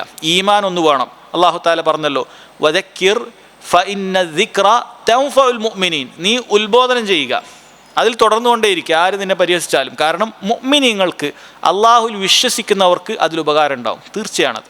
വദക്കിർ ഫഇന്ന ദിക്റ തൻഫഉൽ മുഅ്മിനീൻ. മുഅ്മിനീങ്ങൾക്ക് ഉപകാരമുണ്ടാകും എന്ന് പറഞ്ഞിട്ടുണ്ട്. അതാണ് ഒന്നാമത്തത്. ഈമാൻ വേണം നമുക്ക് ഉപദേശങ്ങൾ ഫലപ്പെടണമെങ്കിൽ. രണ്ടാമത്തത് ഖശ്യത്ത് വേണം. സയദ്ദക്കറു മൻ യഖ്ഷ എന്നാണ് പറഞ്ഞിട്ടുള്ളത്. സയദ്ദക്കറു മൻ യഖ്ഷ. അള്ളാഹുവിനെ ഭയപ്പെടുന്ന ആളുകൾ ആ ഉത്ബോധനം സ്വീകരിക്കും. രണ്ടാമത്തത് ഖശ്യത്താണ്. മൂന്നാമത്തത് സഹോദരങ്ങളെ ഹുദൂറുൽ ഖൽബാണ്. പറയുന്ന കാര്യങ്ങൾ ശ്രദ്ധയോടുകൂടി നമ്മൾ ശ്രദ്ധിക്കാൻ സാധിക്കണം. അല്ലാഹു തആല സൂറത്തു ഖാഫിൽ പറഞ്ഞു, ഇന്ന ഫീ ദാലിക ലദിക്റ ലിമൻ കാന ലഹു ഖൽബുൻ ഔ അൽഖസം ഔ ഹുവ ഷഹീദ്. തീർച്ചയായും ഹൃദയമുള്ളവനായിരിക്കും എന്ന് പറഞ്ഞാൽ എല്ലാവർക്കും ഹൃദയമുണ്ട്, പക്ഷെ കൊണ്ട് കാര്യമില്ല. ചിന്തിക്കുന്ന ഹൃദയമുള്ളവൻ, അതുപോലെ മനസാന്നിധ്യത്തോടു കൂടി അത് ചെവി കൊടുത്ത് കേൾക്കണം. മനസാന്നിധ്യത്തോടു കൂടി ചെവി കൊടുത്ത് കേൾക്കുകയാണ് എങ്കിൽ അവനാണ് ഇന്ന ഫീ ദാലിക ലദിക്റ. അവനതിൽ പാഠമുണ്ട്, അവനതിൽ ഉത്ബോധനമുണ്ട് എന്നാണ്. അതുകൊണ്ട് നമ്മൾ മുഅ്മിനീങ്ങൾ ഇതെല്ലാവരും ശ്രദ്ധിക്കേണ്ട കാര്യമാണ്. ഈമാൻ നമുക്ക് ഉത്ബോധനം ഫലം ചെയ്യണമെങ്കിൽ വിശ്വാസം ശരിയാക്കണം. 2 ഖശ്യത്ത് ഉണ്ടാകണം, അള്ളാഹുവിന് ഭയമുള്ളവനായിരിക്കണം. അള്ളാഹുവിനെക്കുറിച്ച് ചിന്തയില്ലാത്തവനാകാൻ പാടില്ല. അതേപോലെ പറയുന്ന കാര്യങ്ങൾ ശരിക്കും ശ്രദ്ധിക്കണം. ഷെയ്ഖ് സുലൈമാൻ റുഹൈലി ഹഫിളഹുല്ലാ അദ്ദേഹം പറയുന്നുണ്ട്, ഇവിടെ നമുക്കൊരു കാര്യം ചർച്ച ചെയ്യാം. ചില ആളുകൾക്ക് എത്ര ഖുതുബകൾ കേട്ട് കഴിഞ്ഞാലും അവരതിന് ശേഷവും വലിയ മാറ്റമൊന്നും കാണുന്നില്ല. നല്ല നല്ല ഖുതുബകളൊക്കെ അവർ കേൾക്കുന്നുണ്ട്. എന്തുകൊണ്ടാണ്? മുഅ്മിനീങ്ങളാണ്. അപ്പോൾ ഒന്നാമത്തെ ഷർത്ത് പാലിച്ചിട്ടുണ്ട്. രണ്ടാമത്തേത് അവൻ്റെ ഖശ്യത്തിൽ അള്ളാഹുവിനെ സൂക്ഷിച്ച് ജീവിക്കുന്ന കാര്യത്തിലുള്ള ദൗർബല്യമുണ്ട്. അവൻ നന്നായി സൂക്ഷിച്ച് ജീവിക്കുന്നവനാണെങ്കിൽ അവൻ ഈമാൻ കൂടുതൽ വർദ്ധിക്കും. പക്ഷേ അവൻ അറിയുന്ന കാര്യങ്ങൾ തന്നെ ശരിക്കും ചെയ്യുന്നില്ല, ഖശ്യത്ത് കുറവുണ്ട്. രണ്ടാമത്തത് അദമു ഹുദൂറിൽ ഖൽബ്. അവൻ കൽബ് ശരിക്കും കൊടുക്കുന്നില്ല, എവിടെയോ ചിന്തിച്ചിരിക്കുകയാണ്. പറയുന്ന കാര്യം ശ്രദ്ധിക്കാതെ എവിടെയോ എങ്ങനെയോ ചിന്തിച്ചിരുന്നു കഴിഞ്ഞാൽ പറയുന്നത് കൊണ്ടുള്ള ഫലം ലഭിക്കുകയില്ല എന്നാണ് മനസ്സിലാക്കേണ്ടത്. അതാണ് സൂറത്തുൽ ഖാഫിൽ പറഞ്ഞ ഇന്ന ഫീ ദാലിക ലദിക്റ ലിമൻ കാന ലഹു ഖൽബുൻ ഔ അൽഖ അസ്സമഅ വഹുവ ഷഹീദ് എന്ന് പറഞ്ഞത്. മനസാന്നിധ്യത്തോടുകൂടി ചെവി കൊടുത്ത് കേൾക്കണം, എന്നാലേ ഉപകാരമുണ്ടാവുകയുള്ളൂ എന്നാണ് പറയുന്നത്. ഇന്ന ഫീ ദാലിക ലദിക്റ ഇന്ന ഫീ ദാലിക ലഇബ്റതൻ ലിമൻ യഖ്ഷ. ഈ സൂറത്തിൽ പറഞ്ഞു തീർച്ചയായും ഇത് ഭയപ്പെടുന്ന ആളുകൾക്ക് അള്ളാഹു ഒരു ഗുണപാഠം വെച്ചിട്ടുണ്ട് എന്നാണ് പറഞ്ഞിട്ടുള്ളത്. ഇൻഷാ അല്ലാഹ് ബാക്കി കാര്യം പിന്നീട് പരലോകവുമായി ബന്ധപ്പെട്ട കാര്യമാണ് പറയുന്നത്. നമുക്കത് അടുത്ത ക്ലാസ്സിൽ മനസ്സിലാക്കാം. വഹാദ വല്ലാഹു തആല അഅലം വസല്ലല്ലാഹു അലാ നബീന മുഹമ്മദ് വഅലാ ആലിഹി വസഹ്ബിഹി വസല്ലം.